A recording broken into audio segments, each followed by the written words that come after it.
Jay Crawford, Adam the Bull, Garrett Bush, Dustin Fox, Jason Lloyd, Tyvis Powell, plus, ba-da-da-da-da, you're loving him, Mikey McNuggets. And so many big names, it would take me hours to say all of their names.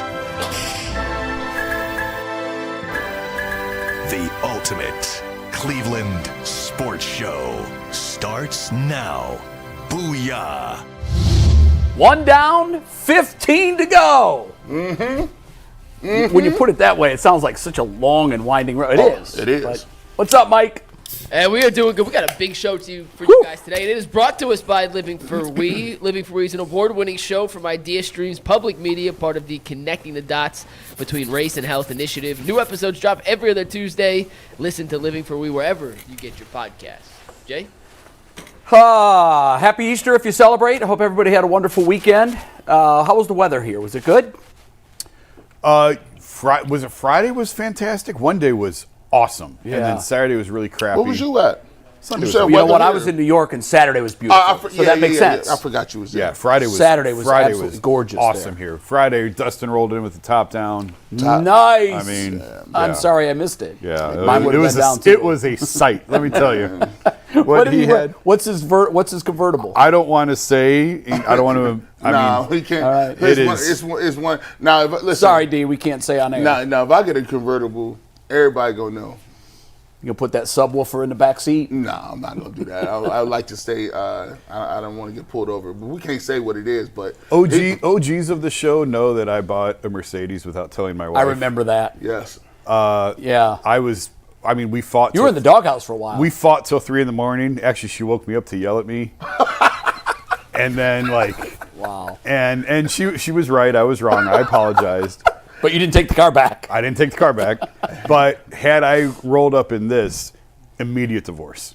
ASAP. It was ASAP. Jason, you have to text me. I have no idea what kind of card this is. ASAP. Text me It offline. is. He pulled in the garage and I audibly went, oh! And you know what? My man is living life. You know what the levels? See, I ain't reached these levels yet, Mike. You see, it's always levels to this thing.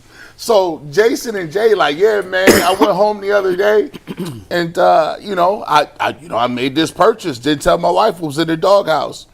The cold thing about it is they had the option to make that purchase. You got to wake up. We need that social. Come on, bro. In my defense, my wife's always in on my purchases. Everything. Yeah. Like the big ones. Right. Like, isn't your life so perfect, Jay? No, the only reason I say that is because he lumped me in with Jason. He's like, these guys out there buying cars with their wives not knowing about it. I would not do that. I would not. I would never do that again. I would not advise. So it was a teaching moment. It was a teaching. It was a learning moment. I learned that day. They got the wherewithal. I've been listen, I've been scheming. I said, listen, this is great, man. When my wife comes, we're going to build your credit the right way. You're going to be awesome. Your joint going to be 9,000 credit score. I'm going to get anything I want. You can walk in and they'll see you and say, whatever you want, you got it. Hey, come on over here. Get over here. They're like, sir, why are you telling her? Listen, she got to sign this paperwork. I'm going to pick out the colors. Go ahead, right there. That is beautiful. I think we should, at some point, put on a UCSS relationship seminar. And we just stand up in front of the audience and we tell everybody the knowledge they need to know without going through the horrible, painful experiences that we've all gone through. Would y'all be on a reality show with me? Yeah, what the hell? Why not? Really? Yeah, why not? Yeah. Would you be on a reality show? Now listen, there's certain parts where they follow you around. Yeah. You would have to go to college. I got all kind of setups. You go to college, you can see your boys, go to practice. Jay, he would have my life is too boring. There's no kids in the house. It's just my wife and I. I'm either at the game, home, or batting practice. Or the pool. It's swim practice. I remember those years. But what we're going to do is we're going to start some stuff. There's a couple of dudes at the country club that be acting up. I know they do. I'm going to find them. And they want to hang out with you and you. And we got a young couple right here with McNuggets. We going to set Earl up on some dates, and Bull is a riot. So you see how? Bull would be a reality show all his own. Can you imagine the UCSS reality show? Now listen, I can't. Come on, Nick Cannon, make it happen. I can't say that y'all going to stay married after it happened, but you y'all gotta, you know, saying you gotta hunker down and say this is for TV. You know what would have made a great reality show is G on the whole. I'm engaged. I'm ready to get married. I'm calling it off. He was supposed to be on a reality show. Oh, I know he was, but Turned it they down. missed out because the real show was the G Bush show. They Yeah. just missed it. Yeah, listen, they missed that. I was out, you know, I was a finalist for 90 Day Fiance. I didn't make the cut What did they tell you why you didn't? because they wanted my ex-wife to come on the show too. And she wouldn't do it, or you No, couldn't G ask wouldn't her. let her do it. No, she came on, but she said that she wanted. She said she did. This is why we. It's a great story. She said she didn't want. She wanted Rosie's half of the money because she said she's not an American citizen yet. So technically, wow. if you give me double the amount, I will show up. And they said, no, we're past it. I know. I said, no, I ain't doing that, bro. See, they should have known. We got to get these guys. This drama. Yeah, This there is is. great drama. Yeah, and my boss at the time was the maid of honor in our wedding.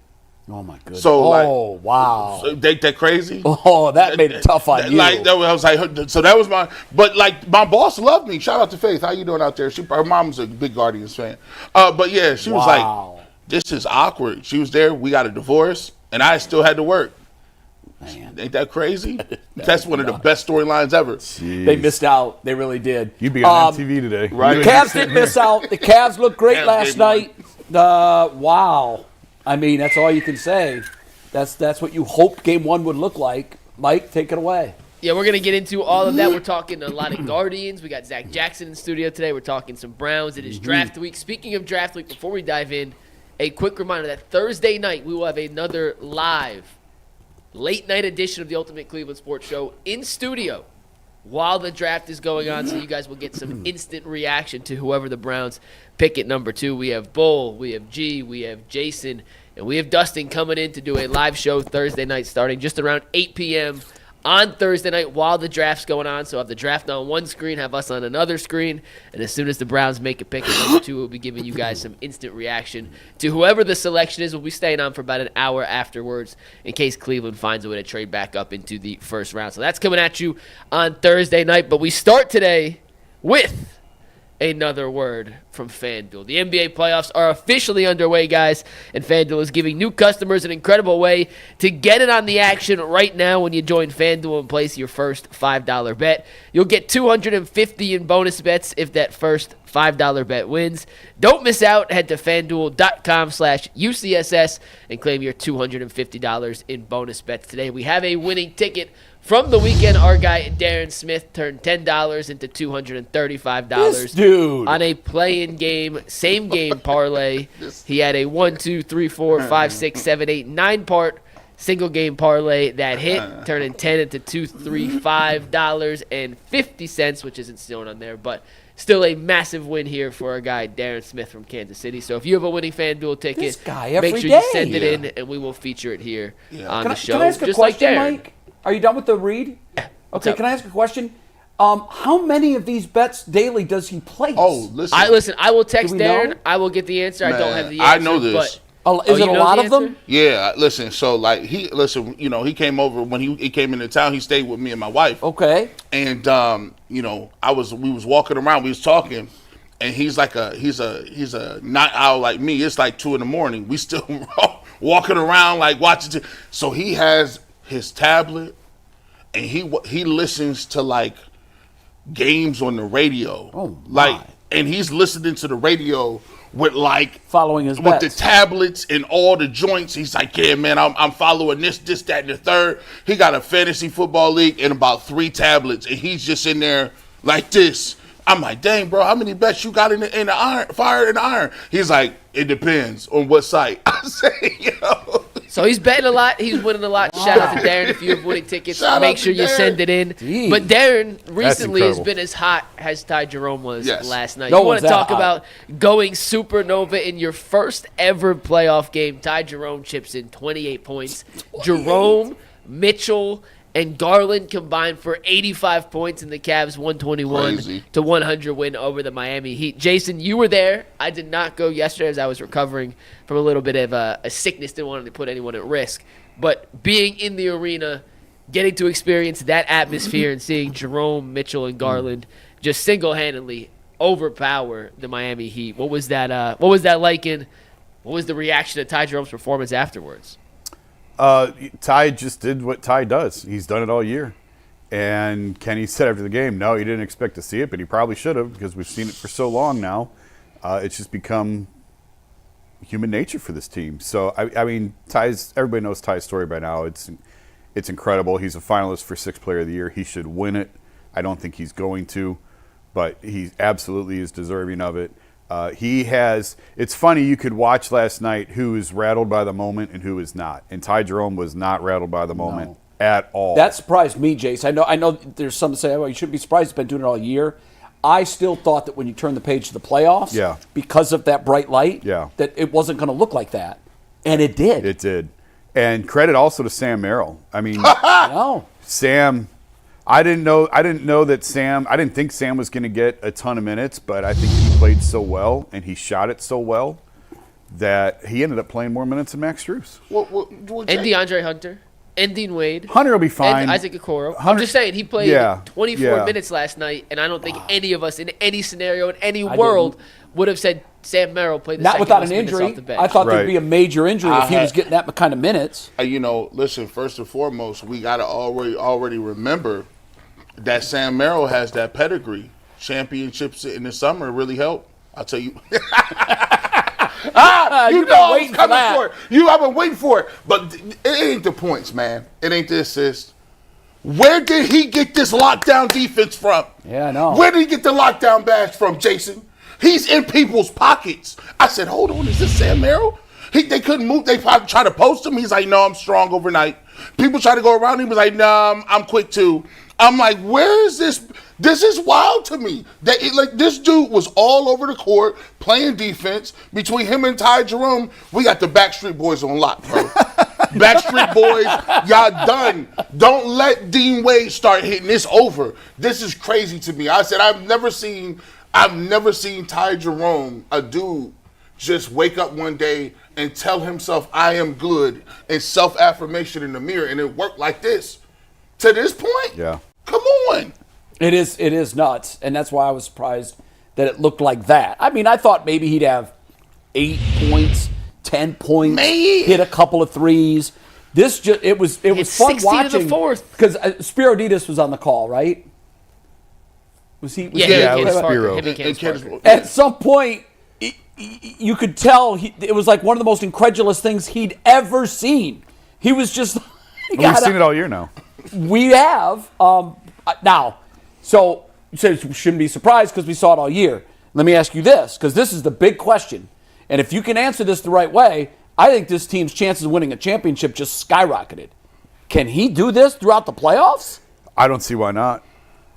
I got to tell you, if he looks like that, it's a wrap, I'm Jay. not saying he's going to score 28, 30 every game, but it's just playing fearless, really. It's being able to play in the moment. Don't care. Look at this. He walked into a 3, Jason.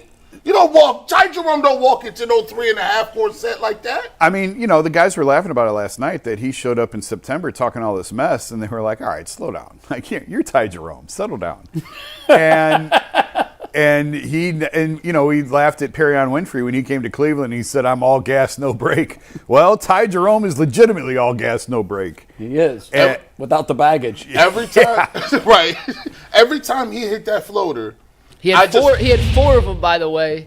We talked about it. We talked with him on Friday about it. He had 4 off-platform shots. It's just like this dude is unreal. I just kept seeing that package that McNuggets did, and I'm like, that was crazy. You guys didn't catch that. I know I caught it. I said pause. I was going to let it slide. Hey, listen, I thought we was doing the Ty Jerome thing. You guys should let me slide on that. But listen, he was hitting those things like and they're tough runners. These ain't like no gimmies. They would not be considered high quality shots in the NBA, but for him they are. And so you just let him shoot him, dude. Yeah. Now you got the green light. I don't know. Look, I think Isaac Okoro looks shook. Playoff corner. Before we get to the guys who did not rise to the moment, let's give some credit to the guys who did. Outside of Ty Jerome, Donovan and Darius each chipped in 30 and 27 respectively. All three of their leading scorers last night. Darius Garland. Darius and Donovan shot 57% from the floor or better. Incredible efficiency. See, that's from what those I feel. guys. That can't continue. That can't. And Donovan started 0 for 7 from 3 and then hit his last 2. So that's the one area you say, well, that wasn't great last night. Other than his three-point shooting, take those out, he was 2 of 9 from 3, which means he was 9 of 10 from the two-point land, and he was incredible at finishing at the rim, which is something he had struggled in during the rest of the season.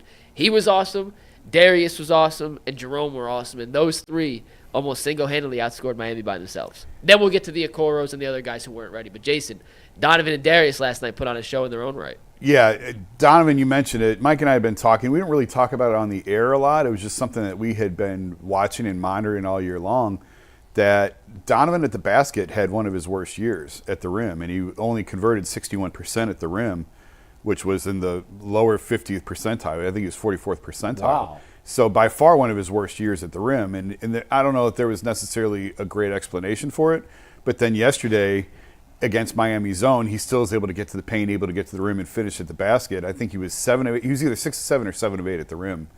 In yesterday's game 1. And, you know, it's playoffs. It's playoff basketball, and he's ready to go. Darius is in a great headspace overall, I think.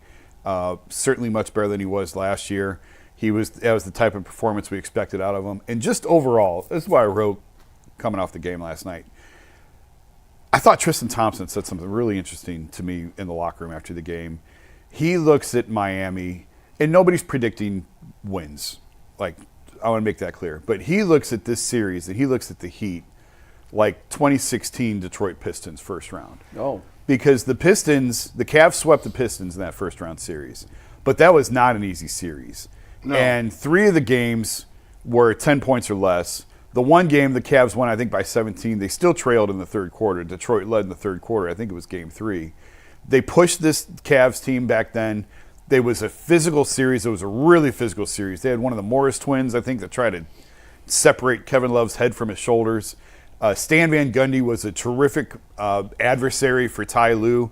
And I remember Ty had a play that he scribbled up on a napkin minutes before Game 4, and it wound up being the play that won the series for them. And it was this cross-court pass, skip pass, deli to Kyrie in the corner. And they left that series feeling like they were battle-tested and better for it. And I don't know if playing the Bulls or the Hawks would have prepared the Cavs for the road ahead like this Miami team will. So this... And I know the announcers talked about it a lot last night on this is not your average 8 seed, and that's true. This is not your normal 8 seed team. I said on the show Friday, if you have your pick, you'd rather play Atlanta because I think they could sweep Atlanta or 5 at most, where I think Miami will get 1, if not 2. I know people think I'm crazy for saying they'll get 2 out of it. I think Miami's best game is going to be on Wednesday because they played 3 games in 5 days in 3 different cities. They were tired last night. They knew they were tired. The Cavs knew they were going to be tired. Kenny said we expected them to come out in zone because they just got tired legs. So they're going to get a couple days off their feet. They'll watch film tomorrow, get a good practice in on Tuesday, and they'll be much better Wednesday than the performance you saw the other night. Cavs are going to win the series. Cavs will win the series. But I do think that they'll be tested and pushed in a way in this series that they may not have been with some of the other opponents that were available. Spo will make adjustments. Oh, I think sure. he tried to yesterday, and they momentarily worked, but to your point, you could see the fatigue taking its hold. That won't be there Wednesday. I asked Ken, we know how much the Cavs love to play zone, and, we've talked about on the show that they've pulled a lot of the Miami components into their zone. Mm-hmm. And so I wondered if that helps attacking when you play the Heat. Does that help attacking? Because you see it, you know it, and you function in it. And Kenny said, no, not really. And he felt like the decision-making wasn't great last night.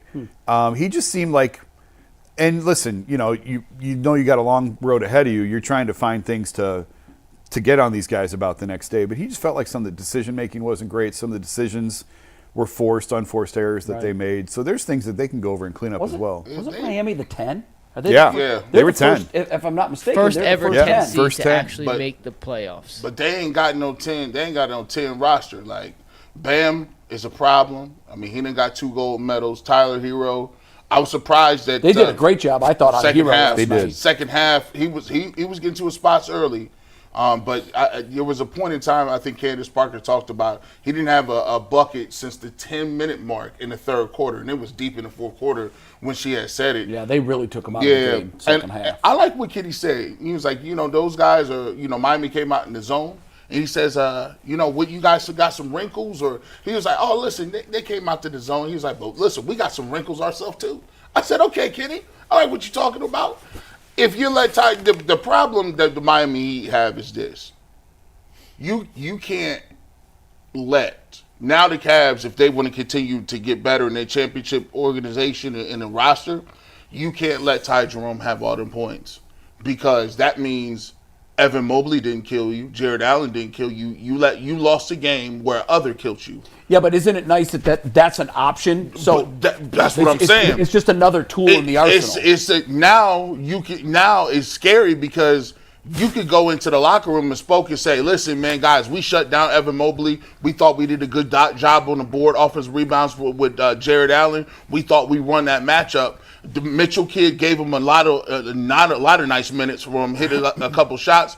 But then you go and look and say, yeah, but Ty Jerome had 30, and then Garland got 30, and almost 30, and then Mitchell got 30. You can't let the guards eat you up like that, right, and then still give up those type of points. So for the Cavs, that's wild because, look, you get that type of production from somebody you don't expect to. It's going to be very hard to beat the Cavs if they can, and usually it's Hunter, right? And he didn't even do anything. Yeah, DeAndre didn't play great last night. No. I'm not concerned about him. He'll be fine. What do you chalk it up to? Just a bad night? Just bad night. Yeah. Until we have more evidence to the contrary, I just think it's a bad night. Now, we do have more evidence on guys like Okoro and Dean Wade. Isaac, I don't know how you play him.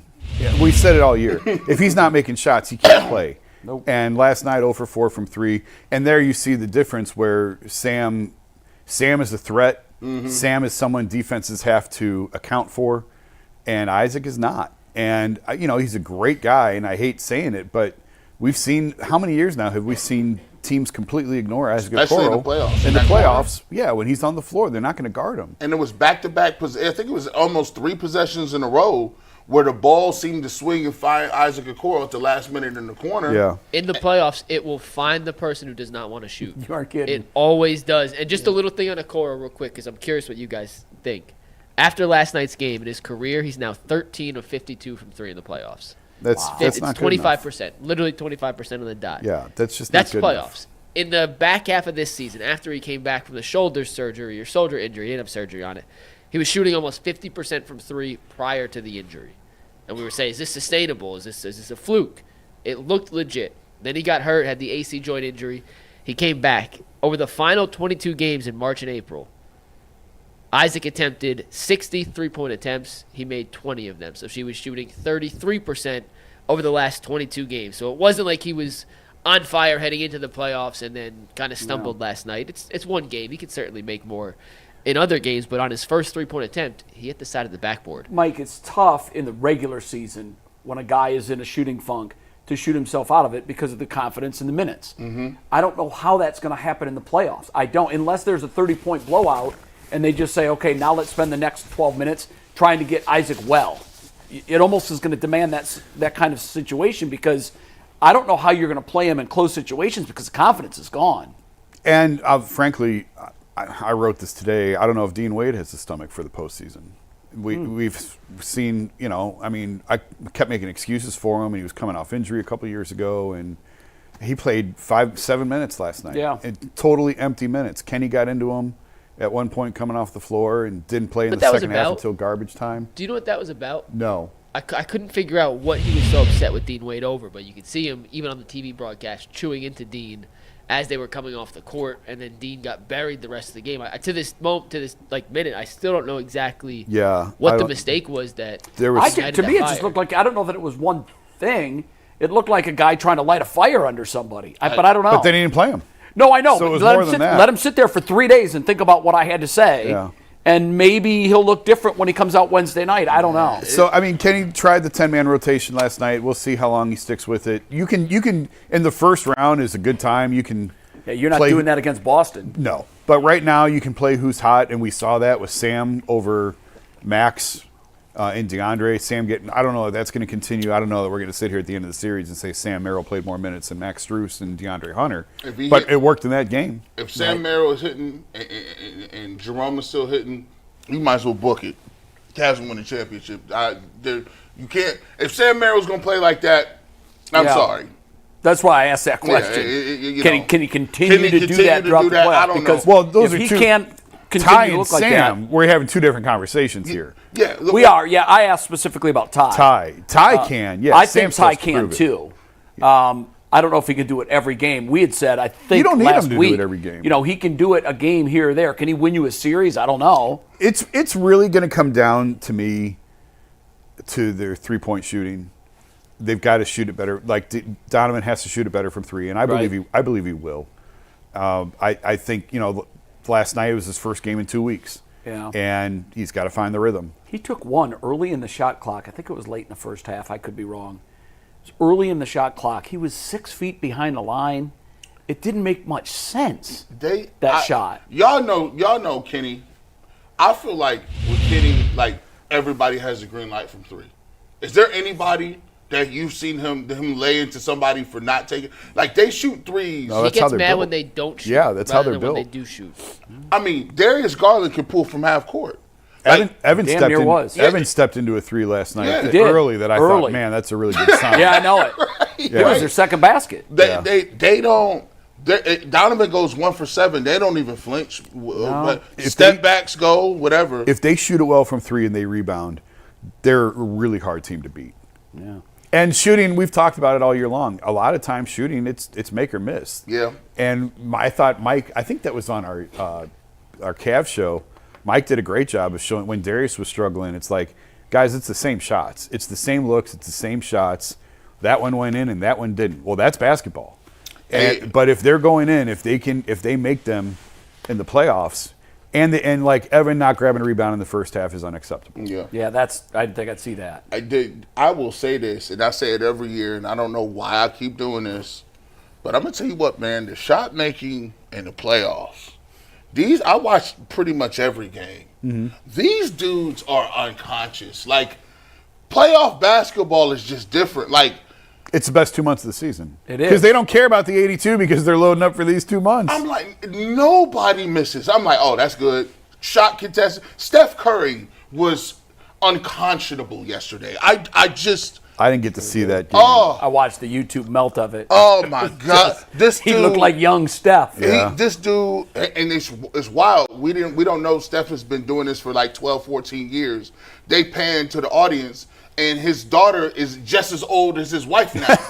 This is wild. Yeah. I said, that was the little girl up in Cleveland that was talking in front of him. Like, I'm like, bro, she's 25. That championship She's driving. That championship was 9 years Yeah, ago. I know. It blows your mind. It blows wild. your mind. And then when you think of children, how much they age in 9 years, Man. it's just, she almost looks like an adult. I said, no, that's not the same. No, that's not. That's a whole different person. They're like, no, that's 10 years. That's what 10 years do to you. Unbelievable. It was crazy, too, when I was watching the highlights of the Golden State game. The one thing that stood out to me was that Steph has that switch. Yeah. And because I'd watched him a couple of times in the regular season, I was like, wow, it's not there. Yeah. I mean, he's still a great player, but it's not there. I've seen a decline. And then, especially in the second half against Houston, they're 7, right? Yeah. I mean, they went in there and manhandled them. 7-2. Jimmy Butler was hit. I'm like, They're going to be a tough out. I think we picked Golden State to beat them, didn't we?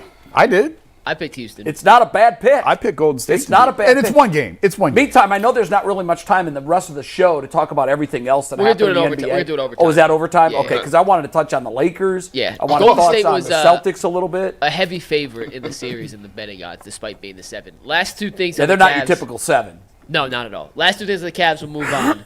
We talked Ty Jerome. Just 2 more stats on Ty Jerome. He's now just the 3rd Cavs player in the history of the franchise to score 28 or more points in their playoff debut, joining Kyrie Irving and LeBron James. Pretty elite company. He's just the 4th player in NBA history since 1970-71 to score 28 points off the bench in his playoff debut, joining Malik Monk in 2023.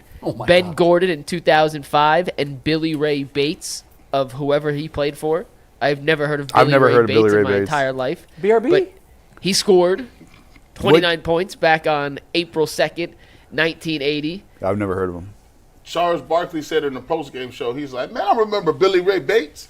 I wonder he's still alive. What's the name was like, bro, you can't say that. So truly Just- a I was just historic asking. performance from Ty, and just big picture. Hey, dang, Game Chuck. 2 is on Wednesday. We'll be ready. We'll preview it the next 2 days as well. But I thought Miami made a bunch of shots last night that were some pretty not great looks that they made. Yeah. And that's why it was so close until the fourth quarter when they stopped making it. And I said this to Jason in a text message. I said it on the pregame show. I said it in the postgame show. I think you're right. I think you're right. They just don't have nearly enough firepower to keep up with Cleveland. And they can make games close and interesting, but when push comes to shove, I think Ty Jerome would be the second offensive option in Miami's offense. He is, at best, the fourth option for Cleveland, and on most nights, the fifth option. I don't know, man. Listen, with Kenny Atkinson's green light policy, on any given night, Ty Jerome is like skipping up and just taking runners and flexing all the time. Listen, he ain't got no traps, no triceps, but he be doing this to people, and he be doing this, and it be working. I don't know. Listen, I told people, G. Bush, you tripping. I said, Ty Jerome would mess around and get 24, 25 points on another team who was get starters minutes. And get ready to write that article, Jason. Get ready to get that athletic article talking about how did the Cavs keep Ty Jerome? How we keeping him? That's going to be That's that problem. summer. Listen, people is freaking out right now. G. Bush, how much money is he going to get on the market? I said, I don't know. Listen, talk to Jason Lloyd. Listen, what he doing right here, he giving me 2 more games like that. He's gonna get some money. Yeah, some team's Already going to gonna pay get him, some and money. Cleveland has a chance to make a very comparable offer, and he stays with his best friend, the coach who believed in him, the general manager who has coveted him since he came out of the draft. Mikey. Sell that. Hometown discount. Sell that, man. He said it. Chris Fedor wrote a great article on Ty over the weekend about his comeback, and he said basically, I love Cleveland. I love being here. I love this team. I take nothing for granted. And our goal is to win a championship. Now put money a trophy, can change. put a Money trophy can change in the anything. case, and then he's going to love it even more. Listen, Money can But change that anything. price tag's but- going to go up with each one of these performances. Yeah. That's It's a hell of a that's- start, and hopefully we see another one Wednesday night I for hope Game so. 2. We'll talk a little more Cavs at the back end of the show, but let's pivot, guys. This next topic is brought to us by Nissan. The Armada Player of the Week is brought to you by our friends at Nissan and the all-new 2025 Nissan Armada. Each week, we take a look at a draft prospect and pick a guy that stands apart, the guy we believe showcases the strength and power needed to push the Browns forward as we look ahead to 2025. And this week's Armada and clear-cut Player of the Week is none other than Travis Hunter. You want to talk about a heavy-duty player? This guy played over 100 snaps each game, playing both offense and defense. You can't do that unless you're rugged. He dreamt big, he went big, and he conquered all his stops in his college career, winning the Heisman this most recent season at Colorado. It's clear that our Player of the Week is out here ready to conquer the road ahead with confidence, just like you can in the all-new Nissan Armada or any of their outstanding vehicles. Take the Nissan Armada, Rogue, or Pathfinder and go find your next big adventure. Shop NissanUSA.com. Guys, draft week is here, finally. Thank goodness. Draft week is here, and silly season is almost officially behind us. There was a report this week from Mike Florio. It came out over the weekend. The teams are interested in trading up to number 2 to take Shedeur Sanders. This is according to Mike Florio via an experienced talent evaluator over recent days. Gee, before we dive into this, and we can get on the back end of this, whether or not you believe this report to be true, or this is just GMs and talent evaluators trying to stir up some commotion prior to the draft. But, gee, if a team traded up to 2 and the Browns traded out of that number 2 position to allow another team to draft Shedeur Sanders or a quarterback, considering the Browns needed the position, how would you feel? So you asking me if somebody moved up and they wanted Shedeur Sanders, And the And they Browns traded out of the position. where did they knowing- land? It's irrelevant for this conversation. Not because really. I mean, that's See, I thought that too. I mean, Are they going down 2 spots, 3 spots? If it's the Giants, are they going down 8 spots? I don't know and how to getting answer that question. I'm thinking more if a team traded up to 2 to take the quarterback. I know and what the Mike's Browns saying. willingly pass. Mike is saying, here's Shedeur. You have him. We don't want him. Right. How would that make you feel? Yes, right? I only have half the information. It just depends on where we're dropping it, who we're getting. Right. And without knowing that, I can't answer that. Like, look, if it's the Giants and they're like, listen, I don't think it's the Giants. Okay, well that means that I ain't at 3. Is it the Patriots? Wherever you're going, it's costing I don't think you it's the Travis Patriots Hunter. either. It's costing you Travis Hunter. No. We will not do that. We're not getting it. But again, I don't want to take away from. I think Mike's original question was basically you're handing Shedeur Sanders to another team. Okay, Yeah. that's fine. And you're right. Am I getting? Yeah, you're understanding what I was trying to ask. Okay. I It's don't not have so the much. information from It's Mike not so Florio. much where you're going and what you're getting back. It's the fact that you have a chance to take Shedeur, and you're saying we don't want him. You take him. Well, I'm with, That part doesn't bother me. What me is Losing out on Travis Hunter bothers the hell out of me, and we would. So no. So if it's like, okay, if it was like, hey, you can pass on Shedeur and then get Travis Hunter, sure. Yeah. Okay. Okay. But I don't like Jay said. I don't know what scenario that exists because it's not going to be the Giants. It's not going to be the Giants. It's not going to be It's the not going to Jaguars. be the Patriots. I don't think it's going to be the Patriots. So it's not the Giants, the Jaguars, or the Patriots. The way I looked at this was it's not going to be the Giants because the Giants know you're not taking them at 2, Right. so they're not. So they moving would up. just sit tight and take them at 3. So whoever you're dropping below the Giants at that point, I think would take Travis Hunter, would they not? Absolutely. So that's why I was kind of making the assumption wherever you're falling, you're not going to. Now maybe you get Abdul Carter. I do think there's a world where they would take Abdul Carter, the Giants, at number 3. I do think that I do exists too. But if Travis Hunter's on the board, I think they take Travis Hunter. But now at 4, he's off the board. So now, and you're not going to get in. So are you trading? Now you got Abdul Carter if you're going to 4. But the Patriots wouldn't trade up from 4 because No, they have Drake May. no. So you could take the Patriots out of the equation. That's They're not going to 4. and that's what I'm doing in my calculations. He's not going there. So you potentially, I think, if you made that move, you're losing Travis Hunter and Abdul Carter. Yes. Yep. Full stop. For the sake of this discussion, you're moving and- back far enough that you would not get either. Of those And two. no, that would be a terrible move, and I wouldn't do it. Here's why you do it. You guys know what I'm going to say. Oh, At least you Lord. should. No. If you think he's your guy. Nope. Okay. If you get a future 1. If you get a 1 next year, because this is all about the quarterback. No, you're right. It's all about the quarterback. So if you get a 1 to where you can then move up in 26, they are telling you, we don't like these quarterbacks. We're going to wait till next year to try and find our quarterback. If you pass, But I also think, I'm not saying do it. But see, the no, problem I with get that what you're is, saying. I'm saying if you do it, you bet. Then you the bet. calculation that you're making, and it's impossible to make it because you can't project 12 months out on a draft. You're projecting that the player you're going to get with next year's 1 is going to either be that quarterback or is going to be definitively better He better be than better. Abdul Carter Travis Hunter. I'm saying you're getting a 1 for next year so that you can take your 1 next year and the 1 that you get in this. And I'm not saying move up to 1, but move up high enough to get the guy you want. So that means you wouldn't even be getting the best quarterback in next year's maybe. draft. I don't know. I don't know. Maybe not. Because if that quarterback is great and he's that guy, And they win 6 games? and they win, so now Then you you're got picking 10. So you got the 15th pick and what the 12th pick. They're telling you they don't like these quarterbacks. Hey, They can't make it any clearer. No, I know that. that they don't They are like these absolutely quarterbacks. telling you that. That's fine. But here's the thing: if I'm going to be, I think it's almost career suicide. I remember, I'm young enough to remember the Cleveland Browns trading back and passing on Julio Jones. And They gave Atlanta the pick I for remember Julio that. Jones. there I you remember go. that. Take that, right? We're going to move out the way. And They went down to like 21, wow, I think. it was crazy. And they kept trading back. I said, they going to trade back again? And all them picks that they ended up with, all them nice little shiny picks, they drafted a center who only played tackle in college and a nose tackle from Washington who was a one-down player. Danny Shelton and Cam Irving. And the Cleveland Browns really went to the podium and was happy about that. Yeah, it's for a regime that is on really thin ice, that's not a move you make. Okay, but wait. If you're in that position. Hang on.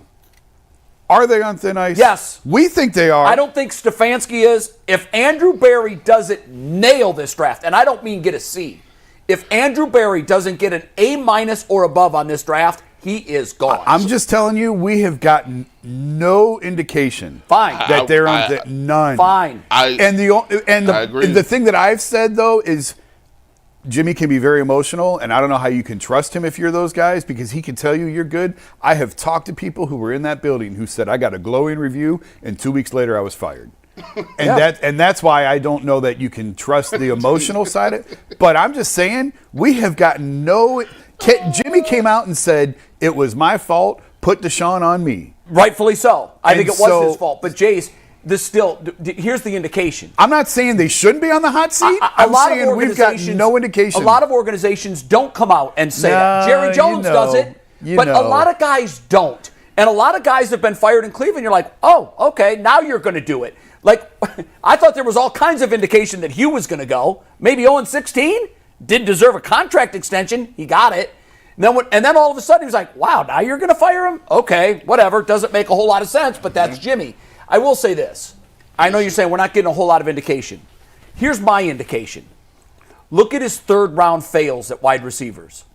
Oh, his draft record just look at the draft record. Yeah, I know. That's all the indication I need. I don't need the front office saying, we're not sure about him. They're saying quietly the same things we're saying about him. You better have a home run draft. It's time. And if he doesn't get this one right and they keep him, they deserve whatever they get. They deserve whatever they get. I don't think they'll move the pick. But here's the thing, though. I don't think they will either, for the record. I think they're probably staying right at 2. It's too risky. But I think they're staying right at 2. But I will say this. For me, the only thing the biggest question in the night is going to be whether or not which one of these quarterbacks, if they were on the board and they fall to a certain extent, which one of them are the Browns picking up the phone to call and see about? Yeah, I agree with that question. Milroe, Dart, or Sanders? Well, we're going to, later in the show, a little tease to figure it out. Topic. We're going to do our personal. I hated this question. Why? I know you did. Why? I hated this. In fact, because it puts you on the record. Because 5 years from now, we're going to look like dumbasses. Right. Or geniuses. So listen, with that in mind, Howard's before good, Jay will look smart. I'll give you that. Let me tell you something. Before we get to that, I did that. I did your exercise, and I'm like, you know what? I mean, for the sake of career reputation, you've got to take the safe road. And I took the safe road with the exception of Will Howard. Yeah. I wanted to put Will Howard at number 1. I thought you would. I wanted to. I thought you would. Listen, in my mind, he has the most upside and is the less risk. Yeah. So I told a buddy of mine this. I said, he's the least risky guy. He goes, well, why would you take the least risky guy? And I go, because it's a bad class. Yeah. You're not going to overreach it in a bad class. You're going to overreach. No, in a bad class, you're going to take the guy that's the least risky. You know what's interesting about that is when the Cavs took Tristan Thompson, I had somebody in the Cavs tell me he may not be a superstar. He's going to play 15 years in this league and have a great career. They weren't wrong. And they weren't, there was better players, it turns out. Yes. But that wasn't considered a great draft. Anthony Bennett, Tristan Thompson. Tristan Thompson looked like an all-star compared to Anthony Bennett, but that wasn't a great class, although it turned out to, at the time, they didn't think it was a great class. Right. And they went with the safe guy, and he wound up helping win a championship. So there is merit to what you're saying. Might help win a second one. Well, in a different role. But last question on this. Oh, sorry. No. Go, I was just going to say, I know why you hate it. Well, I was doing Cavs last night. Obviously, I was at the arena all night, and so honestly, I didn't really study the rundown. Right. I didn't get up till 9 o'clock today, and I woke up to a text from Mike. I need your answer. I'm like, oh God. So half asleep, I look at this. I'm like, man, somebody's going to pull this up in 5 years and make us all look like idiots. Yep, that's why. So I'll tell you, we have all different. Everyone has a different ranking order. In the top 3 order and some different names. Last thing before we move on to Guardians. Do you buy this report, or is this just silly season? I don't think the Browns are trading out of 2, right? Can we all agree that you'd be pretty surprised if Travis Hunter or Abdul Carter wasn't the pick at number 2? I don't think that they will trade out. I think that they'd be open to it because it all goes back to quarterback. Yeah. It's all about finding the quarterback. If you don't do it this year, it's about finding them next year. And if there's an offer out there that gets them a future one, I think they would strongly consider it. I don't know that offer exists. The one little fly in the ointment in that theory, and it's a long shot, I'll give you, but it's happened. It's possible they find their quarterback, in this draft, not at number 2. Absolutely. Maybe not even at number 33. Yeah. So it's almost like you're down to your last roll at the blackjack table, or I've your been there. last hand. I've been there. But you do have I've been there. an emergency fund, and then that emergency fund gets you one more hand. They take the debit card, get the But you ATM play all card. night like that emergency fund isn't It's there. not there. So I'm sure the Browns are drafting, and in their draft planning, they're saying, our guy probably isn't there. But there is a world where they take someone at 33 or 21. So what you're telling me is your last bet is on the table, and now you've been dealt aces, and now you got to split the aces. Yes. That's exactly what I'm telling you. That's exactly what I'm telling you. This was my last hand. I was leaving, Double and down. now I got to reach into my Now I got to pocket. go for the emergency fund. So, I mean, it could happen. There is a scenario where that happens. There have been a lot of Super Bowl winning, even Hall of Fame quarterbacks that weren't taken in the top 5. Yeah, absolutely. So I'm saying there's a chance. All right, let's get to our next topic. We're going to talk a little Guardians here. We got 2 different Guardians topics today. We're going to split them in half because we got Zac Jackson joining us in studio here in 15 minutes. But our first Guardians topic of the day is brought to us by Living for We. Gun violence is an epidemic. It's the leading cause of death for teenagers. And on this season of Living for We, we're asking what can be done to end cycles of violence in cities like Cleveland, where the shooters value their reputation over their own lives and see innocent bystanders as collateral damage. Living for We is more than just a podcast. It's a resource for communities tired of chaos and ready to build peace. Living for We tells the real stories from those most affected and solutions from change makers in the community, the families, the parents, the victims, and everything in between. The mission is simple: empower communities to create safer neighborhoods free from gun violence by highlighting local heroes, connecting resources and solutions, and building bridges through honest, community-driven dialogue. Join hosts Marlene Harris-Taylor and Maisha Watkins every other Tuesday for a brand new episode of Living for We. You can find this award-winning show wherever you get your podcasts, and you can watch full episodes by searching Living for We on YouTube. Emmanuel Clase, another blown save yesterday.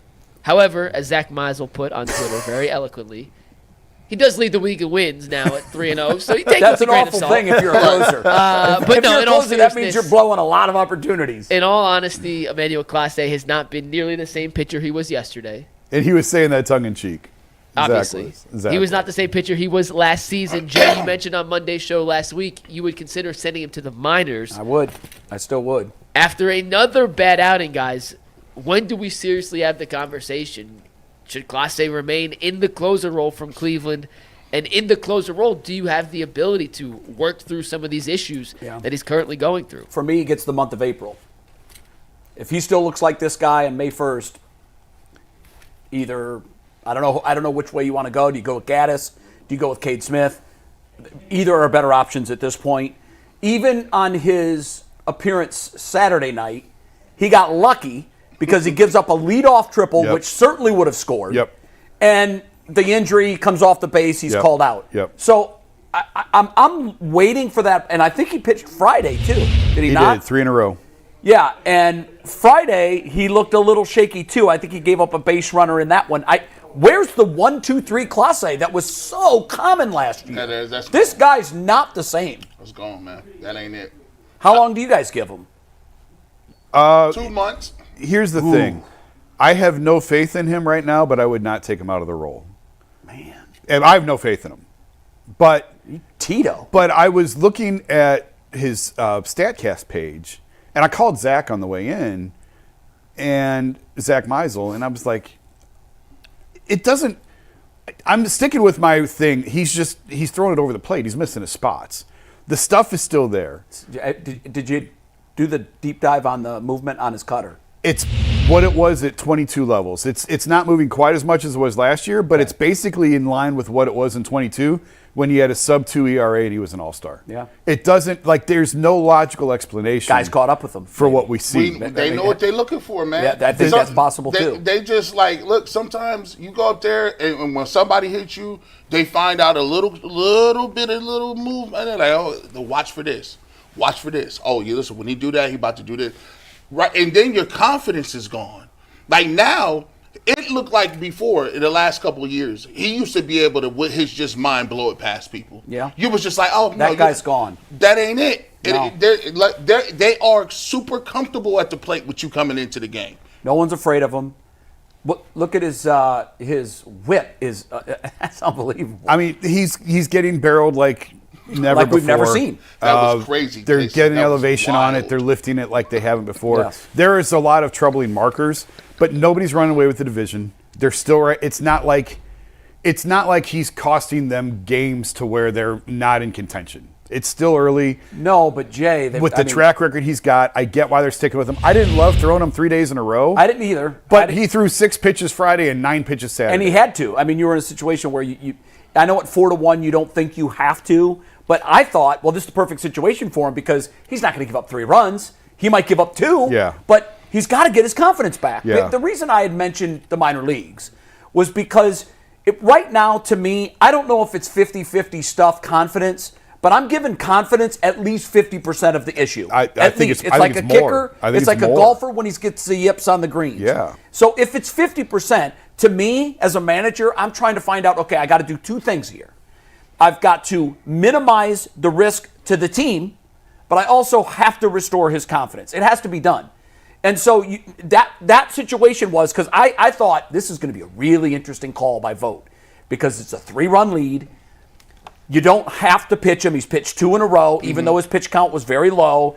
Do you now bring him in? And one of the appearances was just to get the final out. Yeah. Do you now bring him in this perfect situation to help rebuild his confidence? And even if he gives up 2, at least you hold on. He's not going to blow this thing. Next thing you know, it's 4-4. Yep. And so that's why I mentioned you put him in the minor leagues. I think you destroy his confidence no matter what you do. But at what risk? It's already destroyed. At this point, it's got to be about rebuilding his confidence. How do you rebuild confidence? You get guys out. Where is it easiest to get guys out? AAA. Yeah. And that's I know a lot of people looked at that. I heard from a lot of my buddies on Friday, and they're like, wow, bro, that escalated quickly. And in trying to explain it, this is more about rebuilding his confidence. Because even if his stuff starts to return, it's almost like a chicken or the egg. Does the stuff return and then he gets the confidence back? Yeah. Or does he get his confidence back and the stuff returns? I can tell you from golfers and kickers, a lot of times it's you get your confidence back. Yeah. And then the stuff comes back. What happened in pitchers when they got hit hard a little bit too much? They just started pounding you inside. They were like, "No, we're gonna take back the whole inner half of the plate. We're gonna pound you inside, and we're gonna make you hit pitches that you don't want to." I don't. It's just, to me, it's tough because, like you said, his velocity's not down. He's not hurt. How long are you giving him? I know you say you keep him in this role. How long? Do I you can't give sit him? here and I think you'll know it when you see it. I don't know if there's a magic date on it that, well, it's May 1st and you still suck, so you're out. Yeah. I think you know it when you see it. Really, I just think he's just catching too much of the plate. He's just throwing everything over the plate. But he's they've missing been his talking spots. about that probably since the second appearance this year. Yeah. Your stuff is just too sweet.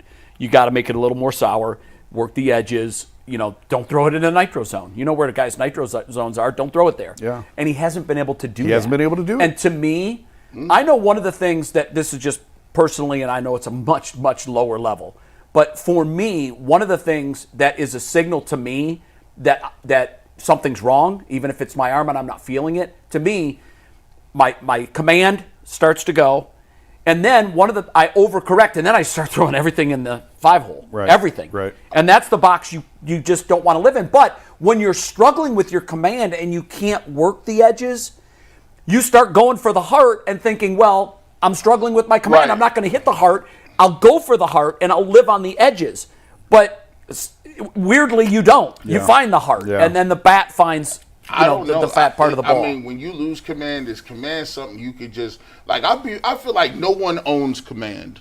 Command. Greg Maddux did. Command jumps Yeah, he from did. person to person, from time to time, from point A to point B in your career. I think you're always chasing command. I don't know if you can just say, all right, well, I'm going to throw it where I want it today. There's very few. Well, under pressure, consistently, Greg Maddux was the king of it, and they gave him a lot of on that. They gave him a lot that weren't strikes. Jason, can I ask you a question real quick? Yeah. On the Ultimate Guardian show this morning, Zach and Bull, if you missed it, go check it out. Bull mentioned it. You should be concerned, obviously, But he's like, the fact the Guardians haven't lost any of these games That was my point. Makes him think of it in a different light. No. And I know, Jay, you disagree, so I want to ask Jason this Nobody's first. running away with this division, but go ahead. If they And had that's lost fine. two That's of the fine. 3 games in those blown saves from Clase, I think he has 3 blown saves now. If they had lost 2 of those 3, would it feel different to you with the magnitude of the blown saves, or because they've ended up winning all of the games that he has blown the saves, and it just doesn't seem to, I guess, sting, for lack of a You're better probably word, nearly right. as Had much. they lost those games, it probably would be a different feeling if they were under 500 and they put those standings back up. They're what, a half game behind They're a half Detroit? game half a game behind Detroit. Yeah. So if they And were, shockingly, everybody else, I mean, it's very early. Yeah. I'm not making any judgments Yeah. from this. But Kansas City and Minnesota are playing way below where I'm we not thought they'd surprised be. by Minnesota. That's crazy. I am surprised by Kansas City. I'm stunned by Kansas City, and I am a little surprised by Minnesota. I didn't see that coming. I'm not. I've never been. I didn't see 15-7 coming either, but I would have guessed they'd be around 500. Yeah, I mean, they're already 8 games under 500. And I'm surprised by Detroit. I thought Detroit would be more in that Kansas City I think range. Detroit's going to win the division. They might. This division lets the Guardians do anything they want. They can have bad pitching. Clase can be off. They can get rid of the best power hitters and still be in second place. But see, I know, but guys, See? winning the division gets you what? Like, this team needs to, and I'm not saying they're going to, and I I'm think not winning saying the division is very important. It gets you. it is important, Gets you but out here's of that the wild problem. card crap. We've done that. We've done that a lot. Oh, they're locked we have into that. deficiencies. If I'm the Cleveland Guardians, I'm not thinking like, let's just win the division. I'm also thinking we want to make a playoff run. Of course. You're not making a playoff run without Clase being last year's Clase. He is priority number 1. Yeah. And by the way, I love to see the move to put Hosey back in the 3 spot. Yep. It took longer than I would have hoped, but I think he's more comfortable there. He, oddly enough, doesn't have a lot of ribs there, but his batting average has shot up 35 points or whatever. I told Zach this morning I really like Nolan Jones in that 2 spot. I do too. He's And gotta it's sort start of- hitting, but- I think he will. Like if you look at his advanced metrics, Nolan Jones is hitting it really well. Yes, he he has is. he has nothing to show for it right now. I've noticed that. But he's going to get a ton of fastballs in that spot with Quan in front of him and Hosey behind him. I really think this could be the start of a springboard for Nolan. It's sort of what I wanted with Rocchio, and Yeah. I'm about done with Brian Rocchio. I'm close. Listen, between Got the you. base running Got and the fielding, Yeah, I know. It's too much to take on. I really thought this was going to be a breakout year for Rocchio. I was really high on him coming in. It's mid-April. He's got, know. but I do think Nolan is playing much better than what the numbers show, and I know the numbers look terrible. I really like him in that 2 spot. I like not just Hosey is hitting better already in 1 series in the 3 spot. Manzardo took off. Yeah. We're doing a whole Manzardo segment. I know coming up, we so are. I don't- won't go too don't blow your cover. deeply into that. But to me, I thought it was. I hated that they put him in there. I kept thinking, let's get him out of the 2 and into the 3 as soon as possible. That's done. Now I think Operation Clase, restore Clase's confidence, is of utmost importance. If he can return to the guy, then you can start thinking not just about winning the division, Jay, because I know ultimately that's your primary goal. But Stephen Vogt made very clear last year at spring training, no, our season's a success if we win the World Series. Yeah. Other than that, we have work to do. And how long is this window going to be open with Clase as the best closer in the game? I mean, clearly isn't this year, but for them to accomplish what ultimately they want to accomplish, Clase has to be 24 Clase. And whatever it takes, if it takes a little trip to the minors, a lot of guys, it's re-sparked their careers by doing that. Last thing I would say on this, I'd think 24 Clase is unrealistic. That was a Maybe. historical year. 22 Clase. Sub 2 ERA and an all-star. Yeah, I'll take that. It can't be 25 Clase. No, what It we've seen can't be. so far. And- Their whole bullpen works off of him. He's the anchor, and then everyone else slots in behind him. You're right. Who would you go with if not Clase? Cade. I would too. Cade Smith. I would too. But I'm not at that point, and like I said, it sounds weird to say I have no faith in him, but I'm not taking him out of that role. Not right now. All right. Hopefully he can work back into his confidence and get that great stuff back. They got the Yankees series tonight. Yeah. Getting underway. We'll break down game 1 tomorrow. But let's bring in our next guest after a quick word from Amazon. Did you know your Fire TV is also an Xbox? You can turn any TV into a gaming and entertainment hub with the Fire TV Stick 4K devices. No consoles required. Just grab your paired controller, subscribe, or sign into Xbox Game Passes Ultimate with EA Play included, and you're ready to play. You can dive into hundreds of premium titles from EA Sports College Football 25 to Call of Duty Black Ops 6. As easily as you stream your favorite shows, it's gaming made simple, and it's all on your Fire TV. Head over to Amazon.com/Fire TV Locked On to get started. Xbox Game Pass Ultimate subscription and compatible controller is required. It is available on select devices, including Fire TV Stick 4K 2nd Gen, Fire Stick 4K Max 1st and 2nd Gen, and Fire TV Cube 3rd Gen. And with that, we are thrilled to welcome in Zac Jackson from The Athletic to the show, and Zac will be a contributor to the Ultimate Cleveland Sports Show during football season. Zac, how you doing today? I'm good. Hi, honey. Here. We're ready for this draft. Missed you. It's been a week. Well, it's been like 4 years in the last 3 months getting ready for this thing, so bring it on, right? So, what are they going to do at 2? I think they're probably going to take Travis Hunter. Yeah. I'm not fully convinced because I've shifted into that thinking. Yeah. Where were you before that? Oh, and Abdul Carter, every mock and every thought. So did I. But I think, Jay, they are open to a trade down or another scenario. I'm not sure that's there. I trust that they've run through every scenario. They went and met these guys, their families, the whole deal. But I've come around to just following guys who know more than me and thinking it's Travis Hunter, and then thinking, look, we have a lot of things to figure out organizationally and how we use him. But I do believe there's a strong belief that he is so talented that they will figure that out and maximize Will it ultimately impact things, his stance on really kind of demanding that he play both sides of the ball? That to me, his most recent comments were, don't draft me if you're not planning on using me on both sides. Yeah, I would say what he said on a podcast isn't necessarily what he says to the teams, but he has said that before in different ways. Right. And we didn't have complete draft fatigue 10 days before and blow it up because we needed something to talk about. So, and I think Andrew Berry said it as much too. Like, he should play football. He should play both ways, and he will. Yeah. They've had differing statements on how is best to use him or how you start him, but I don't think that matters until he's in the building, right? Yeah. Right. If he's the pick, if we're right, it's because the ball skills and just the rare athleticism. He's squeaky clean off the field. He's not been hurt. He's a phenomenal story of choosing Jackson State as the number 1 recruit and then going to Colorado and being part of this. Like, he won the Bednarik and the Biletnikoff. That's crazy. No. That's wild. Like, Yeah. I just, so it doesn't. I don't think it'll ever be done again. Yeah. So I have questions about how he transitions and can this team use number 2 on a wide receiver? Yeah. Right. But I do think, regardless of what my trust is or isn't, I do think this pick is about the future. And in that way, I don't think they can go wrong with either guy as long as they pick the plan and follow through. Abdul Carter. Is he Micah Parsons? He's very similar to that. He only was a full-time defensive end for 1 year. He played linebacker. Stunning. He is just an incredible talent. He doesn't. People are like, well, he's a little small for a defensive end. Well, a lot of defensive ends are a little small compared to Myles Garrett, right? Yeah. But I sat in front of Abdul Carter at Penn State, and he's big enough. Mm-hmm. We've all seen the college football playoff. He's disruptive enough.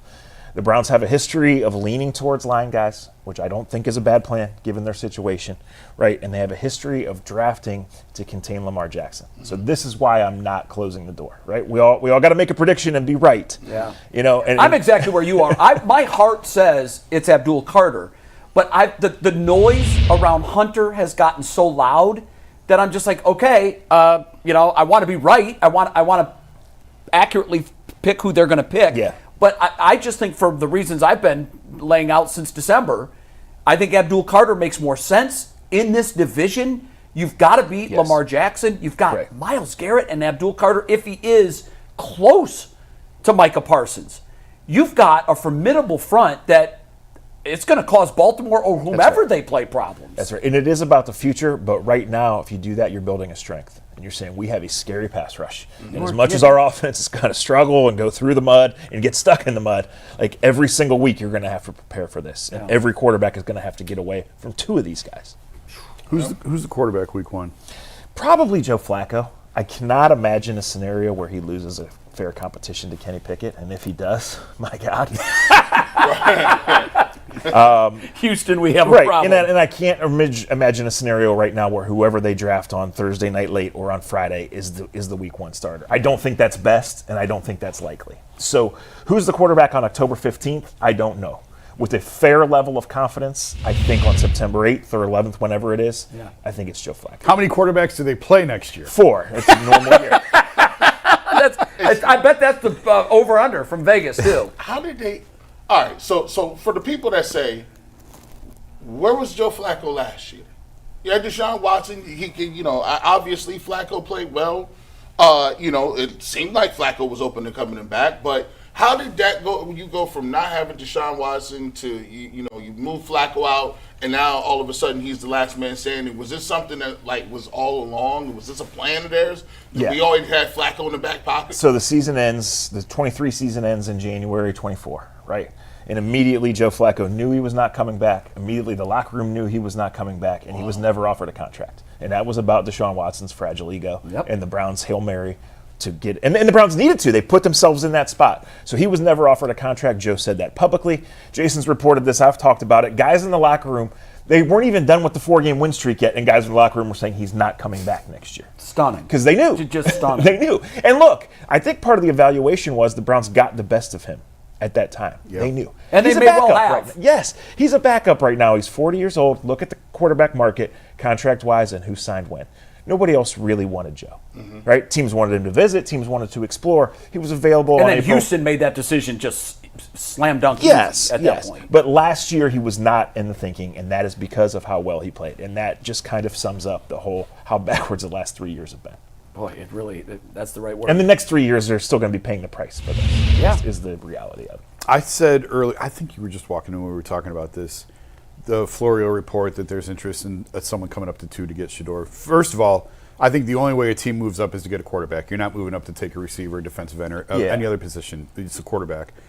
I said the only way you move out at 2 is if you get a future one for next year. It's all about the quarterback for me. I keep saying, and tell me, because I don't know if we've really talked about this, you get an extra pick and an extra one so that you can move up in next year's draft if you need to go get a quarterback. And when I say that, everyone says, well, you're not going to get to number 1 to get Arch or whoever it is. I'm not saying you have to get to number 1, but 2 number 1s ought to at least get you in position. If they win 7-8 games and they're drafting middle of the first round, and that's probably a best case scenario, you need extra ammo to move up into the top 10. I think the extra one gets you that. Do you see where I'm going with this, or am I crazy? Well, I think there's few certainties right now, but I think if you want to talk 90% certainties, you would only trade out of 2 for a 1, unless you just move down 1 spot, right? But that wouldn't involve Shedeur, I don't think, or you'd be allowing them to take that. I think the other thing is they would love to be able to trade out of 2, but they know it's 90% not going to happen. As far as next year, you're probably right. But that's why this whole thing is hard, because you're trying to, on the outside, we're trying to apply logic to the Browns. But be like, where are they, and what is their thinking? Do they think they have a completely blank slate at quarterback, and this year really doesn't matter? Or do they think that they have to get something out of Joe Flacco, Kenny Pickett, or insert player here by November to keep their jobs? We don't know, and you can make the case for both of them. But as far as next year, Jason, I think there is danger in talking about that, and I don't think anybody thinks Arch Manning's going to be there, right? But you would think you would have to have a top 5 pick, and you would think if you had 2 top 20 picks, you could trade up in that. But that is getting way, way ahead. I don't think anybody's coming to 2 for Shedeur. I don't either. I think if they took a 4 from the Giants to come up 1 spot, that would be the Giants saying they absolutely love Hunter or Carter over the other. Right. The Browns saying That's we're fine I agree with that. And I think there's a small chance that the Niners or the Bears would come up. The Niners are loaded with draft picks the next couple of years. Yeah. If they really wanted Abdul Carter, they just moved on from Joey Bosa, they could do it. But they'd still be giving up a lot. And the Browns would need next year's 1 and 43 this year to entertain that. So, Zach, what is the plan at quarterback this year? Do they sit until 33? Would they move up if the right guy fell far enough and was still there, say, in the 20s? What do you see them doing at quarterback? It's enough, and it's the 20s up, Jay, because anytime you have to give up next year's 1 pick, I just don't think you can do it. Because if you like a quarterback that much, you take him at 2. Every team around the league wants the Browns' number 1 pick next year because it might be number 1, it might be number 6, right? Yeah. So that's going to have to be an ideal scenario. So you cannot trade next year's 1 under any you can circumstance. get not with this class. You wouldn't think. Right. You can get up 4 or 6 or even 12 spots without giving up next year's 1, but you can't get into the teens without giving up next year's 1. Yeah. So say there's somebody, and you insert the name. First of all, I'd ask you this. Of the other guys, and let's take Cam and Shedeur out, and I'm not even I don't know that Shedeur is going to be the second quarterback taken. I don't. No, there's chatter that he's not. There's a I genuine, feel like he has slipped below that. But we're going to rank later in the show the guys that we think after Cam are 1, 2, and 3. What are your guys, and what do you think the Browns feel about that 1, 2, 3 ranking? Well, I think the Browns are going to take Jalen Milroe. Really? Yeah. Now, that doesn't mean they necessarily rank is that him, strong? but I think that they feel like that is the lottery ticket and that is the blank slate play. Will he be there at 33? I believe that he will. But do they believe he will? Jay, I've talked to everyone I know, and no one knows who's going at all from pick 21 to 32. And that could be good for the Browns because if off-ball linebackers and guards and stuff go, then they're in it. But if Jackson Dart and Shedeur Sanders go at 21 and 24, then it's like you have to. Sure. Right? And then you got to worry about the Giants jumping you also. Yes. Yeah. So the number 33 pick has been traded 3 years in a row. It hasn't really. It's a very valuable pick because teams start Friday night with it, and then there's a whole new trade market, right? Yeah. And it's a whole new round, right? So and at quarterback, don't you want to move up, even if it's one spot, just for the extra year?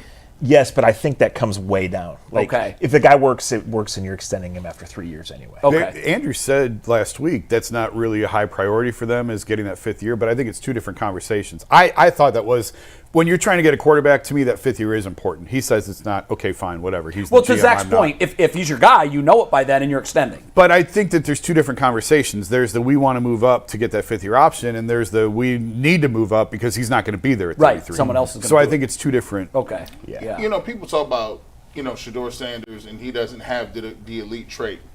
And the funny thing is, I wasn't a Milroe guy, but as you start to look at it, out of all the quarterbacks, he has the most elite trait that is That's you right. can just see. That's right. And it's intoxicating, and it's like, am I passing on that? Not on Lamar Jackson or Mike Vick again. No, I'm not. To me, it's not just that elite trait.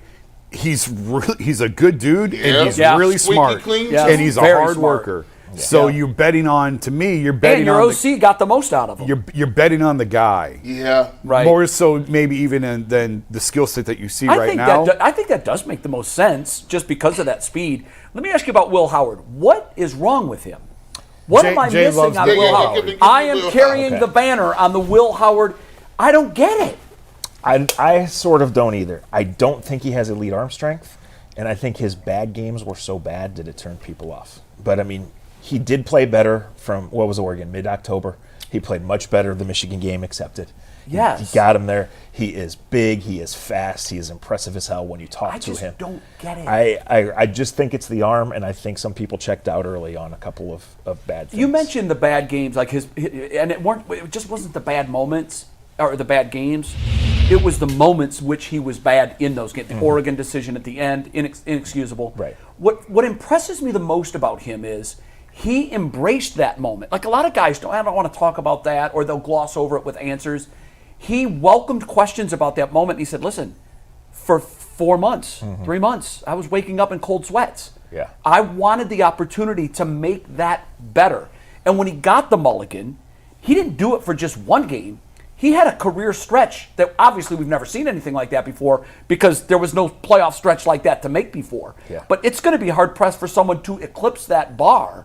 It is. He was that good. And I know the Michigan game too was, but I look at that and I said, I watched their play. I watched every snap all year. Their play calling in that one, it's like they all got drunk before the game and switched roles. Offensive coordinator is going to become the defensive coordinator. bad. It was like all-time coaching staff horrible. Yeah. And he overcame that, and he was a team leader. I don't know what else they want from this guy. Are they knocking him because his roster was that good? I think that's part of it, Garrett. I mean, 7 of his teammates are going to go before he does, and that does include Jeremiah Smith, who's going to go in the top 3 when he's eligible. Would Jeremiah to come Smith be the number 1 pick in this year's draft? out. I believe he would definitely be the number 2. if Yeah. not I think the he'd be number 1. number 1.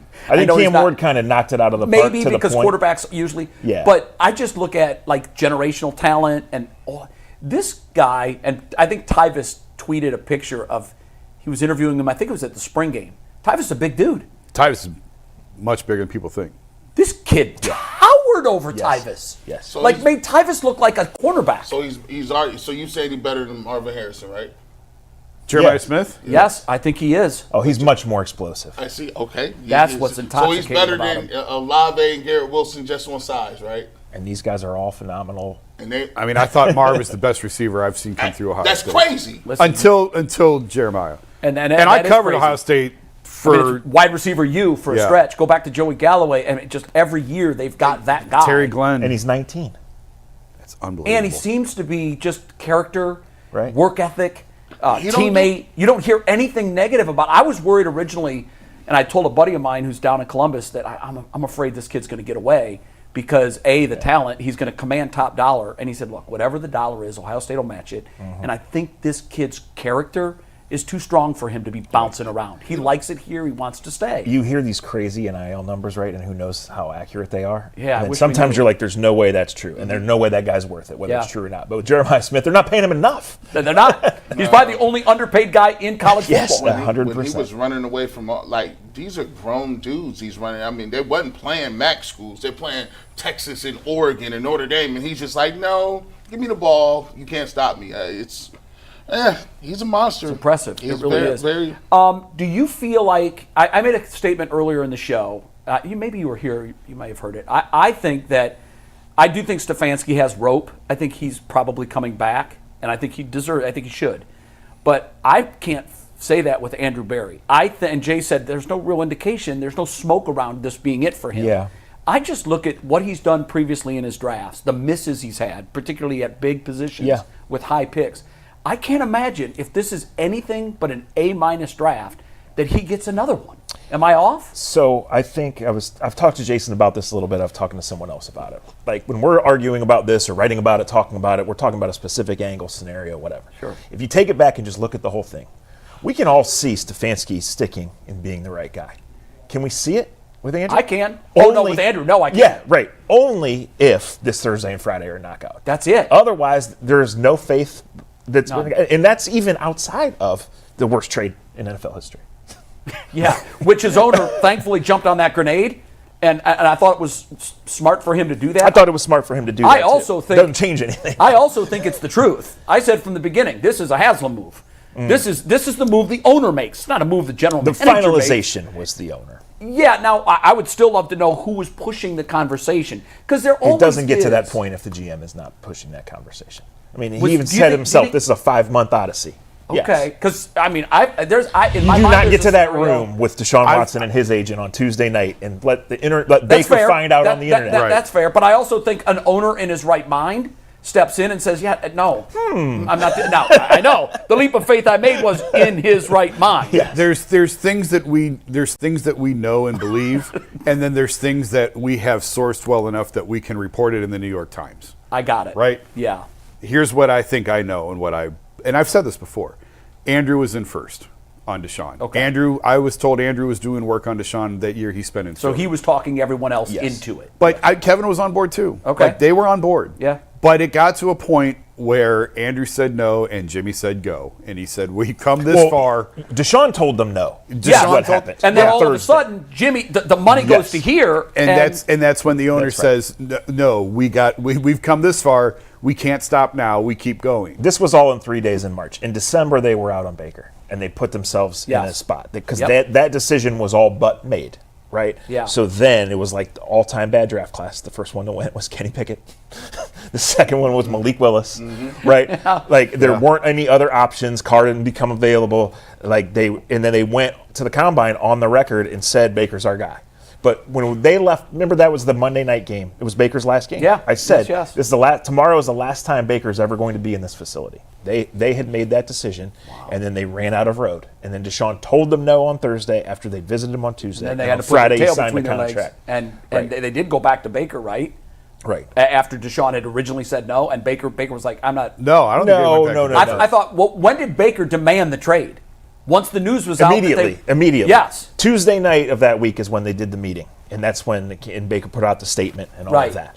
Thursday is when Deshaun told them no, and Friday is when the deal was done. Zach, if everything Good goes Lord. perfect for the Browns in 2025, Flacco can stay healthy, the guy that they draft come in and can perform, what's the ceiling for this team in your opinion next I season? mean, around 500, because you're talking in that scenario, you're putting the defense in much better situations than you put it in last year, right? Guys stay healthy. Jerry Jeudy plays a whole year with a real quarterback. Like whoever you pick at number 2 comes in and makes an impact. Sure. So yeah, it's kind of the opposite of the Guardians. The Guardians have all sorts of time to figure it out because they play in the AL Central. The Browns play Lamar Jackson and Joe Burrow and a Steelers team that clunks its way to 10 wins every single year. Yeah. Right? So I think that's fine, but I think more likely you're looking at 6-win team or even a 3-win team. Last year should not have been a 3-win team. In the last month of the season, they said, we're done, we don't want to win. We're moving along. Can you do 2 threes in a row? No, you can. You just have to move on from everybody. But that's kind of where it's headed anyway.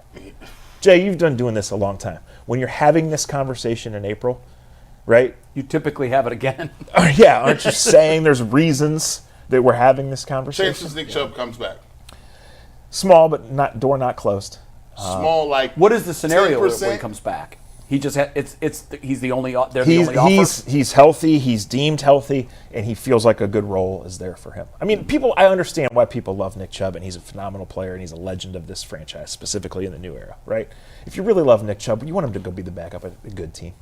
That's just what I keep saying. Let me ask you this, because I love him so much, it clouds my judgment. So I'll ask you. The conventional wisdom is you got to move on from him. He's played his best football. But I look at him kind of as one of a few. I do look at him as like an Adrian Peterson, superhuman. I think that's fair. Superhuman, just like the gift of the body and the work ethic, and it's just the perfect storm.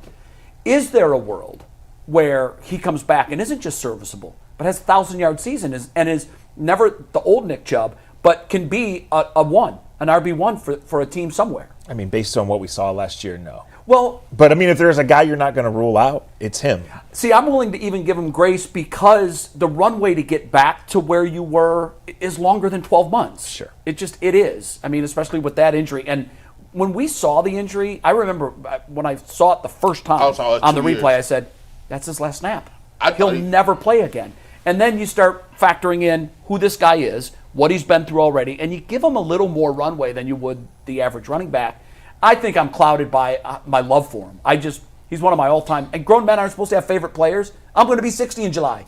I'm not afraid. I don't have a Chubb jersey. If I had any player's jersey, it would be his. I love this man as a human being and as a player. We close to it. Yeah. I mean, I have thought a couple times. I'm like, I can't go against my own word. But, I mean, we just don't want to see him go somewhere. And we got to turn that TV on. We got Jerome Ford, this Nick Chubb with 210 yards in the game. And we like, what the hell happened? I could see it coming back, and I could see a level of success. But the Browns have to move on at running back. Jerome Ford is not a starter, and this is the end of his deal, right? They have to worry about when and where they can draft one. Where do they pick one? In this class, find him. I mean, there's a lot of them. The problem with waiting until 67 is the top tier is gone. So you got to find one you like. So I like Devin Neal, the kid from Kansas. I've heard his name a lot. I think Caleb Johnson is the best fit for the Browns. I don't think he makes it to 67, and I know that neither of those Ohio State guys do. Buckeyes are long gone. Those are second rounders, yeah. And they wouldn't wait. I don't want to say waste. They wouldn't use a pick that high on a running back when they. What if they take a running back at 33? 33. Okay, then they don't have a quarterback or a left tackle. But I don't think they're looking for. I mean, then you're saying Travion Henderson can be our next Nick Chubb, right? Yeah. And who's better of the two in your mind? Because we had this conversation Friday, and I think it was split. I flip-flop. I'm very close on them, but I do think Henderson is slightly I think they better. both have high ceilings if things go well, but I think Henderson is just an incredible all-around football player. He is intoxicating. Yeah, I like Judkins. But I agree, like both. I think they're 1A and 1B. Like, I think there's a 70 to 80% chance this draft goes Hunter or Carter and then quarterback, right? But if it doesn't, and if you're waiting on quarterback, then I think you have to take left tackle or defensive lineman. And if you trade back in the second round, it's for Milroe or Shook. It's not for a running back. I said I think the top 3 picks, or at least 3 of the top 4, have to be on the offensive side. Have to be. But it just has to be in line play in general. And if you take Travis Hunter, then that pushes that down. Yes, I mean, it does. All 3-year long-time interior offensive linemen are only under contract for this year. Right, yeah. And you've committed to Miles, teeth but the are getting rest of very the long. D-line is just question mark after question mark Right. on various fronts, on age, on health, on performance, on everything. And if DeJuan Jones is their left tackle and it works and it's a great draft pick, and DeJuan is like the easiest guy to root for, but he's had 2 knee surgeries to ended his 2 years. Yeah. So 2 for 2. Right. And it's a premium position where you almost always historically have to use a high pick on that guy. It's a huge win for us. We get him in football season. I know. Thrilled to have him as huge. part of the arsenal. Welcome to come the football family. season. I age so fast during football. Well, Probably have to have you on audio. It's only. dog years. During those months, you age like 7 years. Everybody every does. year. Yeah, you guys work Every your year. tails off. Well- You don't sleep. There's a lot of stress. You're traveling. You might be drinking a pop or two. I don't know. Sometimes. He said I work my tail off. Well, the playoffs will be fun. That is thanks, Zac man. Jackson That was of fun. The Athletic. Zach, we appreciate you coming in, man. Make sure you right, check guys. him out on Twitter. He's very funny on Twitter, by the way. Underrated, very funny Twitter follow if you're not following Zach, if you appreciate sarcastic tweets. So, Zach, appreciate you coming in, and we will see you soon here. If you on the appreciate Ultimate bitter old men, Cleveland Sports. Zach's your guy. Have been since I was like 22. So is he. That is Zac Jackson. We're going to pivot back to some Guardians here after a quick word All right, guys. from Living We'll for see you Me. soon. Gun violence is an epidemic. It is the leading cause of death for teenagers. On this season of Living for We, we're asking what can be done to end cycles of violence in cities like Cleveland, where shooters value their reputations over their own lives and see innocent bystanders as collateral damage. Living for We is more than a podcast. It's a resource for communities tired of chaos and ready to build peace. Living for We tells the real stories from those most impacted by the gun violence and gives you changes and solutions from the biggest players in the communities. That's the families, the parents, and the victims. The mission is simple. Empower communities to create safer neighborhoods free from gun violence by highlighting the local heroes, connecting resources and solutions, and building bridges through honest, community-driven dialogue. New episodes come up every Tuesday, so make sure you check out this week for a brand new episode of Living for We. And you can find this award-winning show wherever you get your podcasts, and you can watch the full episodes just by searching for Living for We on YouTube. All right, guys, we talked Guardians and Emmanuel Clase. We did not talk about Kyle Manzardo's absurd weekend in Pittsburgh. He set one into Allegheny. He had 2 homers over the weekend. He's up to 6 on the season, and that 6 is one of the league leaders. Jay, did you anticipate Kyle Manzardo being this good, this powerful, this early in his pro career? I did. We do every year upstairs. We do our poll. We do anybody in the newsroom can participate, and we pick everything from breakout player of the year to MVP, best pitcher. We pick number of wins, position, playoffs, how far they'll go, the whole thing. The easiest one for me this year was breakout player because I asked. I can count Kyle Manzardo. Well, absolutely, he hasn't broken out yet, and I said he's my breakout player, and it really wasn't even close for me. I did think about Rocchio a little bit. I'm glad I'm glad it was just a little bit. I expect Manzardo to hit 25 to 30 home runs this year, and I'm not saying it because he's got 6 now. I said that when I picked him to be the breakout player of the year. I loved it. It was the battle of the mustache. That home run, if you go back and you look at the pitch, like you got one of baseball's best young pitchers, and that ball was absolutely punished. Yeah. I mean, it reminded me of Barry Bonds when he used to put him into the San Francisco Bay. It was such a no doubt. Like, Manzardo's not a guy who's going to show anybody up. Yeah, but his bat toss was, he knew. He knew. Yeah, Off he the knew bat, when the ball he was knew. still touching the bat, he knew. Oh. Because you usually do when you Yeah. make that kind of contact. It was fun to watch. It was a thing of beauty. I think he's going to have a tremendous season. I also want to take this opportunity to say I dumped all over the trade for Manzardo. All over it. I was actually going to bring that up. I dumped Not all that you over it. were, but just in general, I know there was a lot of heat. I hated it because we were waving the white flag. Yeah. And I also, by the way, I think that, along with some other things, had something to do with Tito saying, come on, guys. Yeah. You know, I put up with a lot of crap here, but come on. I Because think- it was late in the season. They were, I think, 2 games out of a playoff spot. They were 2 games out. And they traded, at the time, their best pitcher. Yeah. Who, by the way, has been nothing since then. Haven't even so heard from the him. trade, I couldn't have been more wrong on that trade. I hated it at the time, and the reason I hated it was because I said, I don't know what Manzardo's going to be. Yeah. I know he's got a lot of upside in the future, but I'm not passing on an opportunity for October baseball. So does that mean that they were right moving Naylor then? Yes. Well, Because I was mad they moved Naylor, but if they think Manzardo was going to I come mean, you gotta see- and he was going to be the replacement for that, and they got a pitcher in Ortiz, maybe they was right about that. listen, I didn't kill them for that. I mean, they're right more than they're wrong, usually. yeah, And- I just killed them for the late season. You're within a stone's throw of a playoff spot, and you're giving away your best pitcher. That's a white flag.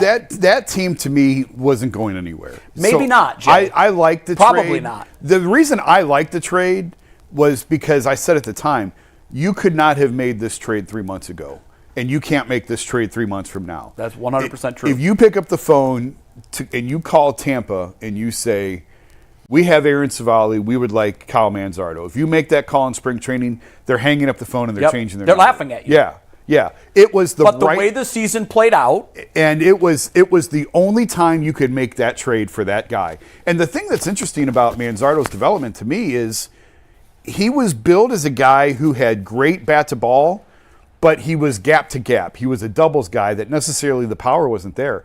The power is coming a lot faster than I thought that it would. yeah.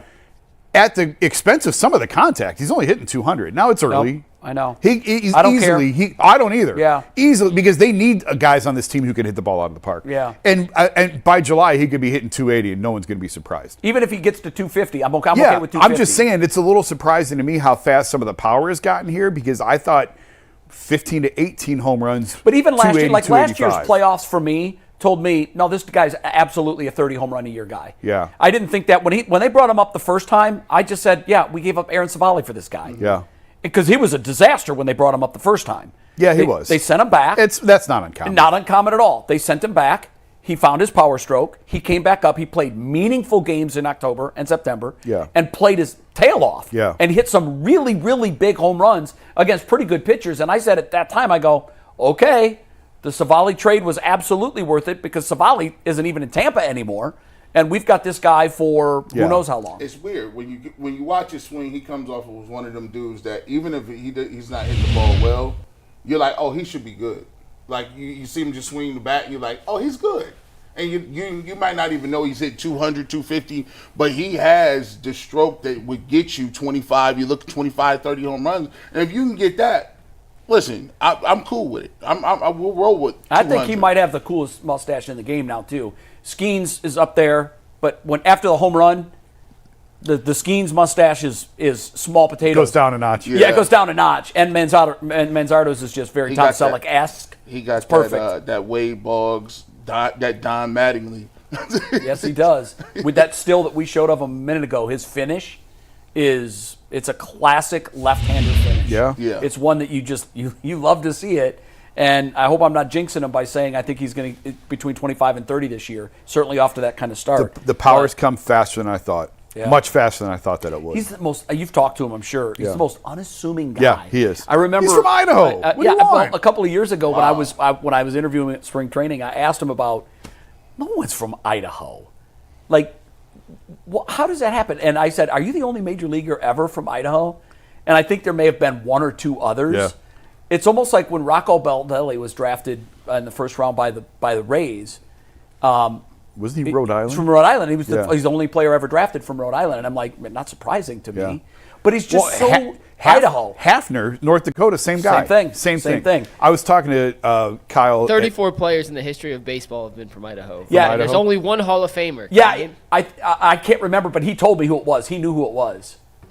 Real quick. And any guesses? Yeah, I couldn't it'd be a even guess, even though venture I a know it guess. because he told Harmon me. Killebrew. Yeah, that's Oh, right. wow. Yep, that's it. I remember now. That don't even Yeah, he count. knew that. He knew that Harmon Killebrew was from Idaho. So it was last year at spring training. I was talking to Kyle about the cold of Cleveland in April and how cold. And I said, you're not going to see Cleveland in April anyway. Like you're going to start the year in the minors. You know that. Right. That's how they do it with everybody.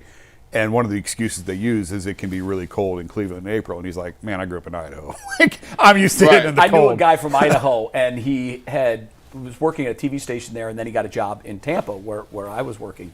And I used to see in his car, there was literally a cord coming out of the grill. And I'm like, bro, you've got like an extension cord coming out of your car. He goes, no, everybody has that in Idaho. I go, what the hell is it? He goes, it's so cold there, if you're not in a garage, you have to plug in your car at night or the motor block will freeze. Wow. And once I heard that, I'm like, okay, that's probably the coldest place, and obviously not on the planet, but Yeah. in the United States, if you're plugging in he said, yeah, they do that in Montana too. You have to plug in your car, and it keeps the circulation or something of the fluid Wow. in the engine block moving so it doesn't freeze. Two things on Manzardo real quick. He's already 7th all-time in Major League history for home runs by players from the state of Idaho. That's great. He will very quickly move into 3rd place. He'll and never pass Killebrew, though. He has hit to have over more than 500. 574 to Yeah. pass Killebrew. Yeah. Vance Law is 2nd with 71, so certainly He'll attainable. get If he that. passes Killebrew, it's the greatest trade in the history. Can you name... Proving another once thing again on I know Manzardo? nothing about baseball. Other thing on Manzardo real quick. He has 6 homers. That's tied for 11th in Major League Baseball. Okay. Can you guess just some of the names also tied with Kyle Manzardo with 6 home runs I think this Judge year? hit his 7th already, right? Judge hit Judge his is 7th, above so him. Judge is ahead of Soderstrom's him. above him. Yeah. Who's got 6? Boy, Yeah, just some pretty big names. The only reason I'm asking. Brent Rooker. He's Correct. right around yeah, 6. he does have 6. 6. I just looked at this. Otani, 6. Okay. Kyle Tucker, 6. Tucker's a 6. Where's Harper? Bryce Harper's like 3 or 4, isn't he? He is 5. Yeah, I don't He's think one five. below. But he's in some pretty good character, Yeah. pretty good company. Yeah. It gets better. Pete Alonso, home run derby champion that's crazy. multiple times. The You guys full see list. the I'll read you the home run full list Frankie real hit? quick. Was it Saturday Wilmer night? Flores, The walk-off? Yeah. Eugenio Suarez, Carson Kelly, Kyle Tucker, Trent Grisham, Cedric Mullins, Pete Alonso, Shohei Ohtani, Brent Rooker, Jazz Chisholm, Siaki Suzuki, Matt Mervis, and Kyle Manzardo are your 13 players in Major League Baseball with 6 home runs this year. I remember Zach telling me, Zach Meisel, when they made the trade. 'Cause Zach and I were on board. We were in the same spot. Like, Yeah. you make the trade. This team is. You have to be realistic about where you are. You have to think about the future. And he said he talked to someone in Tampa who said at the time, this one's going to hurt. Yeah. But when you're Tampa, like Tampa is so good and their farm system is so deep, they can make that move knowing this is going to cost us in the end, but we we've need a got more pitcher. of him. We got more of him, and Yeah. we need a pitcher right now. Yeah, and they did. So would you ask them now, would they regret the trade? Probably. But there's 4 more Kyle Manzardos right now in Tampa's minor leagues who are never going to play for the Rays. There was a really interesting piece we had in the Athletic ranking franchises. Really? What? They've got 4 guys Oh, yeah. as good as him that will not play for them? Oh, yeah. Oh, yeah. my God. Yeah. I mean, Because the Guardians don't. Trey, who's the first baseman right now? They got Trey something or other. He just came off the IL in AAA. He'll be another Kyle Manzardo, and he'll probably never play for the Rays. And because like they only the piece we had in the Athletic that I read was really good because it said Tampa and Cleveland both they marry humanity with analysis and analytics. Which I love. Yeah, and love that. I think you're seeing that with Tristan McKenzie. Why Tristan McKenzie is still here. Yep. It's the humanity of the point that he's been with this organization for 10 years now, Yep. or close to it, and they're not ready to cut loose and give up on him, which they would have to. But the point was Tampa identifies early on who their guys are that can carry through the system and make it, and then everyone else is trade bait, and they send out. That's fascinating. And that's the proper way to use analytics, by the way. And when Tampa calls you, they said dealing with Tampa, when Tampa identifies in your system who they want, and they don't move off it. Like they call you and say, There's no bartering. Yeah, there is no bartering. Yeah. It's not, we want this guy. Well, we're kind of like that, no, too, we'll aren't we? offer you this guy. They say, no, it's this guy or nothing. Wow. So it's just really interesting. I can't remember who wrote it. It was a few days ago. And Cleveland and Tampa, where I think Cleveland was 4th on the list, and Tampa was 1 or 2. Yeah. L.A. was 1. The Dodgers were number 1. I think Tampa was 2 or 3, and Cleveland was 4. Yeah. And the similarities in how Cleveland and Tampa operate their just the They franchise. draft character. They keep character. Yeah, and just And the they'll humanity. keep character longer, even if It's a business. It can be a cold business, but there's just more of a human touch with how Tampa operates in Cleveland. I know we have to move off this. I have to ask you this quickly because I'm sure you have some kind of insight on it. What's the next move for Tristan? Man, I don't know. I wish I could tell you. There's a part of me that wishes he would shut it down and get Tommy John. I'm with you. I just wish he would. So then now I know that moves the ball down 18 months, and you lose this year, you lose all of next year. To me, it's his only shot at saving his career. That's what I think too, Jay. I just think what I'm seeing from him now, Yeah. he's going to be out of baseball. We if he talked does about it. this last week. I don't think you were on. I went back and looked at the story that Zach Meisel and I wrote, and I think Zach and I actually disagree on this part of it. We dug pretty deep on the medicals of a tear and what all, and basically I was told it impacts you in 3 areas: velocity, pain, and command. And if guys only have 2 of the 3, sometimes they try and pitch through it. So if you still have velo and you're in pain, Well, if you're not in pain, if you still have velo in location, you'll try and pitch through it. Right. But to me, he's not in pain. The velo is better than it's ever been. It's back. It's a command issue for me Yeah. with him. That he, the sequence in Baltimore when the one sailed to the backstop, God, I know. and the second one he spiked, and then the third one landed on Utah Street. Yeah. Tells me all I need to know that it's a command thing with him. So that's a telltale sign to me, based on the research that we did on this. When you have the tear, It's not you right. can't The always elbow is locate. not right. Yeah, It just so, it isn't. And I know he's put it off, and he's put it and off. he's such a good dude. I love him. Like I texted Zach during the Baltimore game. It was like there's a lot of sorrow in those eyes. You could see it on his face on the mound of how lost he is right now. You know and it why? sucks. Because when he was in his groove, I remember having a conversation with him 2 years ago, spring training. I was talking about the Guardians have 3 of the top 5 for the AL Cy Young odds coming into the season. He was among them. Yeah, we did that whole segment on how he was about to be a breakout guy. He lit up. He lit up. He was just, his demeanor. He was such a happy human being. He is an easy guy to root for. Crushes my Yeah. heart to watch his body language, to see the joy is completely out of his game. However, I told a buddy of mine this after the bad sequence in Baltimore. I said, I don't know what's next. I hope it's surgery. I hope the Guardians stay with him. You don't really predict this because you don't know how guys are going to come out of Tommy John on the other side. But I said, there's something deep in my heart that tells me that 3 to 4 years from now, he's going to be this unbelievable story of a guy who had it, lost it, was on the brink of being out of baseball, and he made it back. I bet on guys like him. I hope for your sake you're right. I For do his too. sake you're right because he's such a good dude. And I think he's such a easy good to guy. I root think for. the Guardians would find something in the organization for him. sure. He's For the sure. kind of guy that you would love to put, whether it's a scout Yeah. or it's a coach in the minor leagues Yeah. or a pitching coach. Yeah. He's just the kind of guy that every organization needs. Regardless where he is, hopefully he's pitching for the next 10 or 12 years. I But hope so. whenever he hangs it up, I hope so. I think he's the type of guy that they would find a spot in the organization for him, Yeah. for sure. Great human being. All right, let's get back to our quarterback conversation after a quick word from FanDuel. The NBA playoffs, well, they're here, guys, and FanDuel is giving new customers an incredible way to get in on the action right now. When you join FanDuel and place your first $5 bet, you get $250 in bonus bets if that first $5 bet wins. Don't miss out. Head to FanDuel.com/UCSS and claim your $250 in bonus bets today. We teased this earlier in the show, but now we are going to unveil our personal top quarterback rankings outside of Cam Ward. We took Cam Ward out of the discussion because he would have been number 1 for everybody. And we are going to start with G. Bush, then we are going to go to Jason, and then we will wrap up with Jay. But G. Bush, I asked for 3, you sent in 4. Unveil your top 4 quarterbacks in the draft outside of Cam Ward. Listen, this is wild a little bit because I've been a Jackson Dart dude for a long time. I still got Shedeur coming in at number 1. Outside of that, we've discussed that. But Jalen Milroe has moved up the list. And I know people like, oh, we're not going to take Jalen Milroe. He can't throw the football. Listen, Joe Flacco and Pickett allow you to do certain things, and that means I could put Jalen Milroe in a goal line package, short yardage package. I don't really even need him to play that much. And even if I can get 14 games out of the other 2, I can see what he's going to be able to give me at the end of the year, right? So I think that the lottery ticket, the way people are saying and the way I look at it is, out of all those guys on that list, Jalen Milroe has a skill set that gives him a higher ceiling than everybody on that list, really.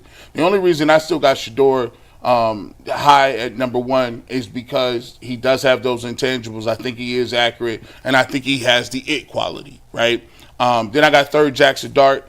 Tyler Shook, I think, will come in, and I think he'll go in the 2nd round. But I do believe that there's a chance, contrary to what people say, that all 4 of these dudes could be first-round picks if people get greedy. If Shedeur and Jackson Dart go off the board quick, somebody's going to get up and get antsy, especially if Jalen Milroe is there. And heck, Tyler Shook might even go in the first round, late first, early second. All right, Jason, you're up. Who are your top 3 quarterbacks not named Cam Ward in this draft? All right, I'm doing this on the assumption that The league is telling you they don't like this quarterback class. Can we agree on that? And they have for a while. Yeah. They've been telling us that. And maybe they're wrong, and maybe there's 3 Hall of Famers coming in this draft. But they're kind of telling you we don't like these guys. And actually, had I put more thought into it, I should have taken a Kyle McCord or a Will Howard, because inevitably, when they tell you they don't like it, it's the one guy they're not counting on that emerges out of nowhere, like Brock Purdy, the last quarterback taken, that turns out to be the best in the class, like Giannis Antetokounmpo going 13th in a draft that no one really liked. So there's probably somebody we're not even talking about. Maybe Jay's right, maybe it is Will Howard. I'm working off the assumption that, okay, Cam is whatever, he's not eligible for this. Who else do you like? I went with the guy with the most elite skill set, thinking you're going to get some sort of package out of him. We could be looking at a class of backup quarterbacks. But I went with Jalen Milroe because I think he's got the one elite trait, and even if he's not a starter in this league for 10 years, he's a guy who is going to play because of his feet and because of his speed and because of his legs. He's going to find a spot, no matter, even if it's not with the team that originally drafts him. He's going to find a team that can use what he can give them. And so you could be looking at 3 backup quarterbacks here. Tyrod Taylor. Cordell Stewart from back in the day. I think Dustin mentioned, I just lost his name, the guy in New Orleans who's the gadget quarterback.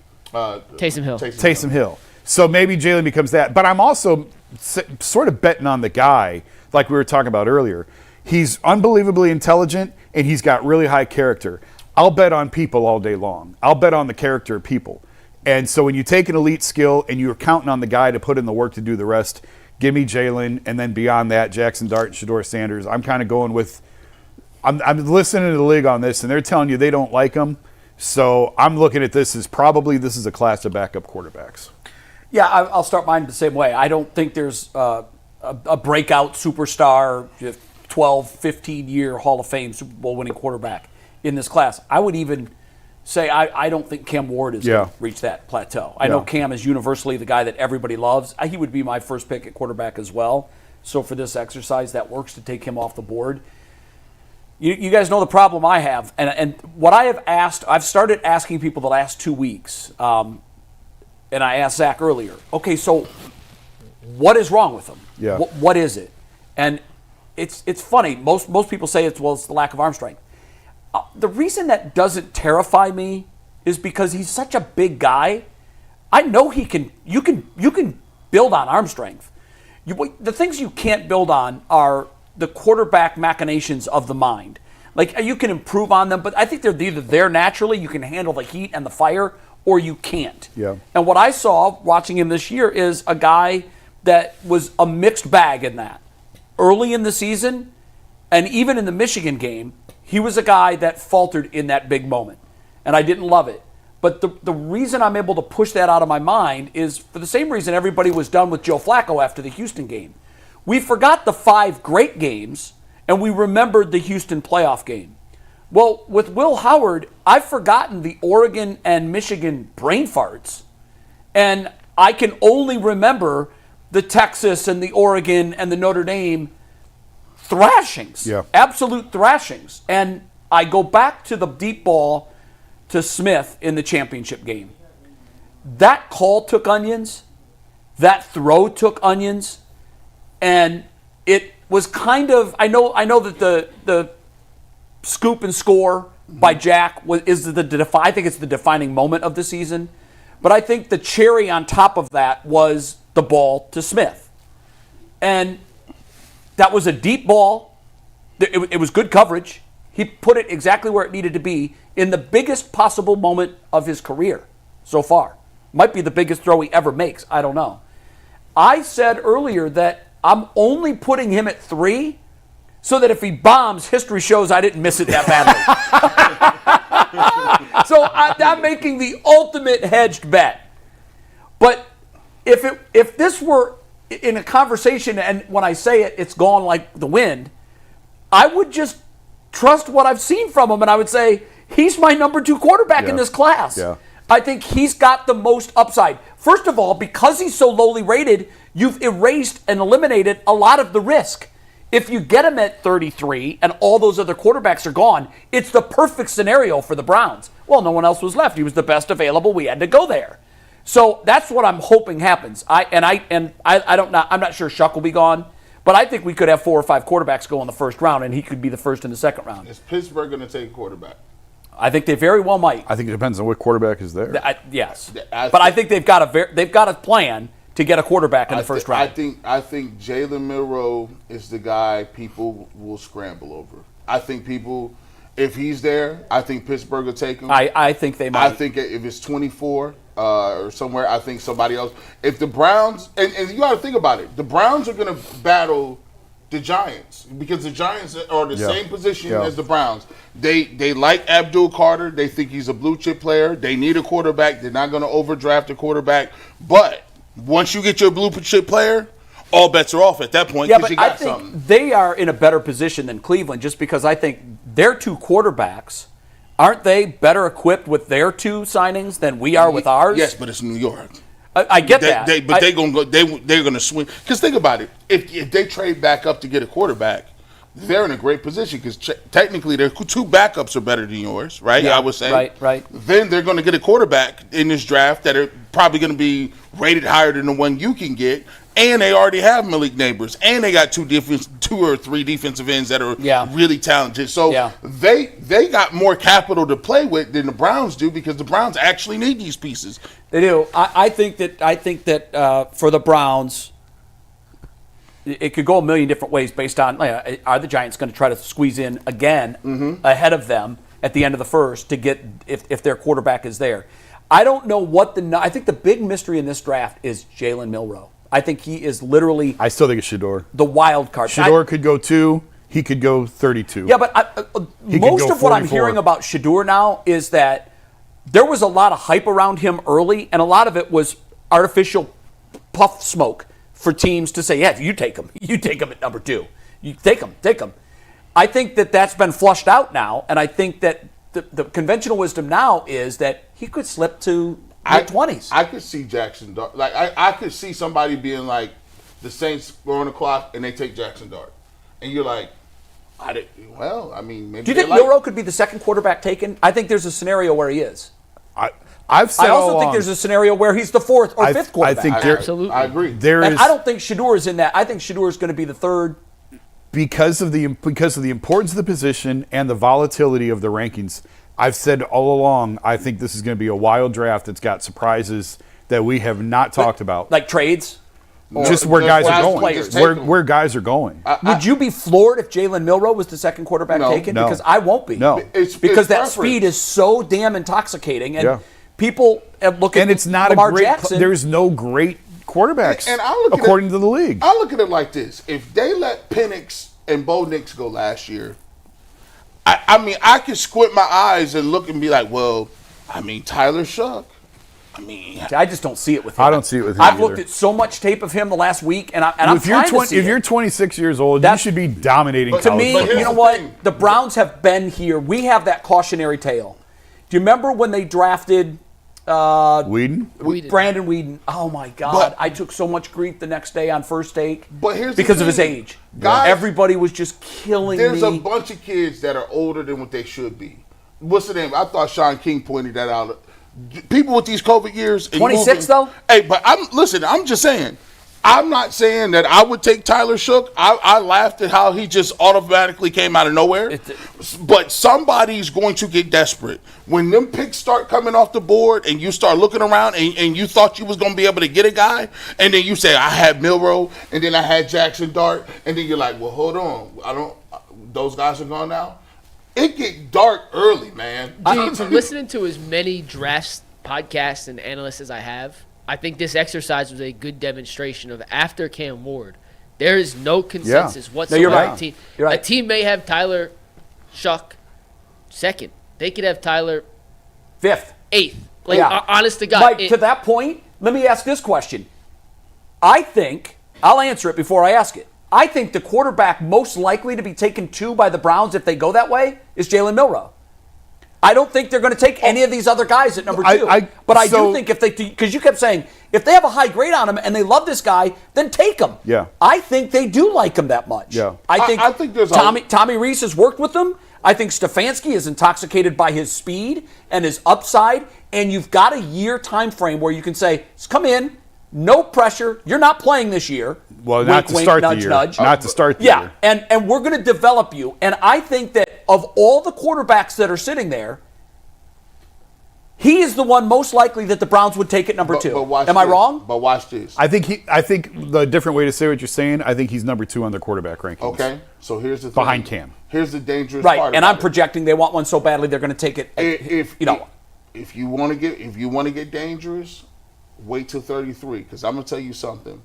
If you want to let him run around in this division with Lamar Jackson and they take him at Pittsburgh. Oh my God! And he develops like Jackson does. And he's.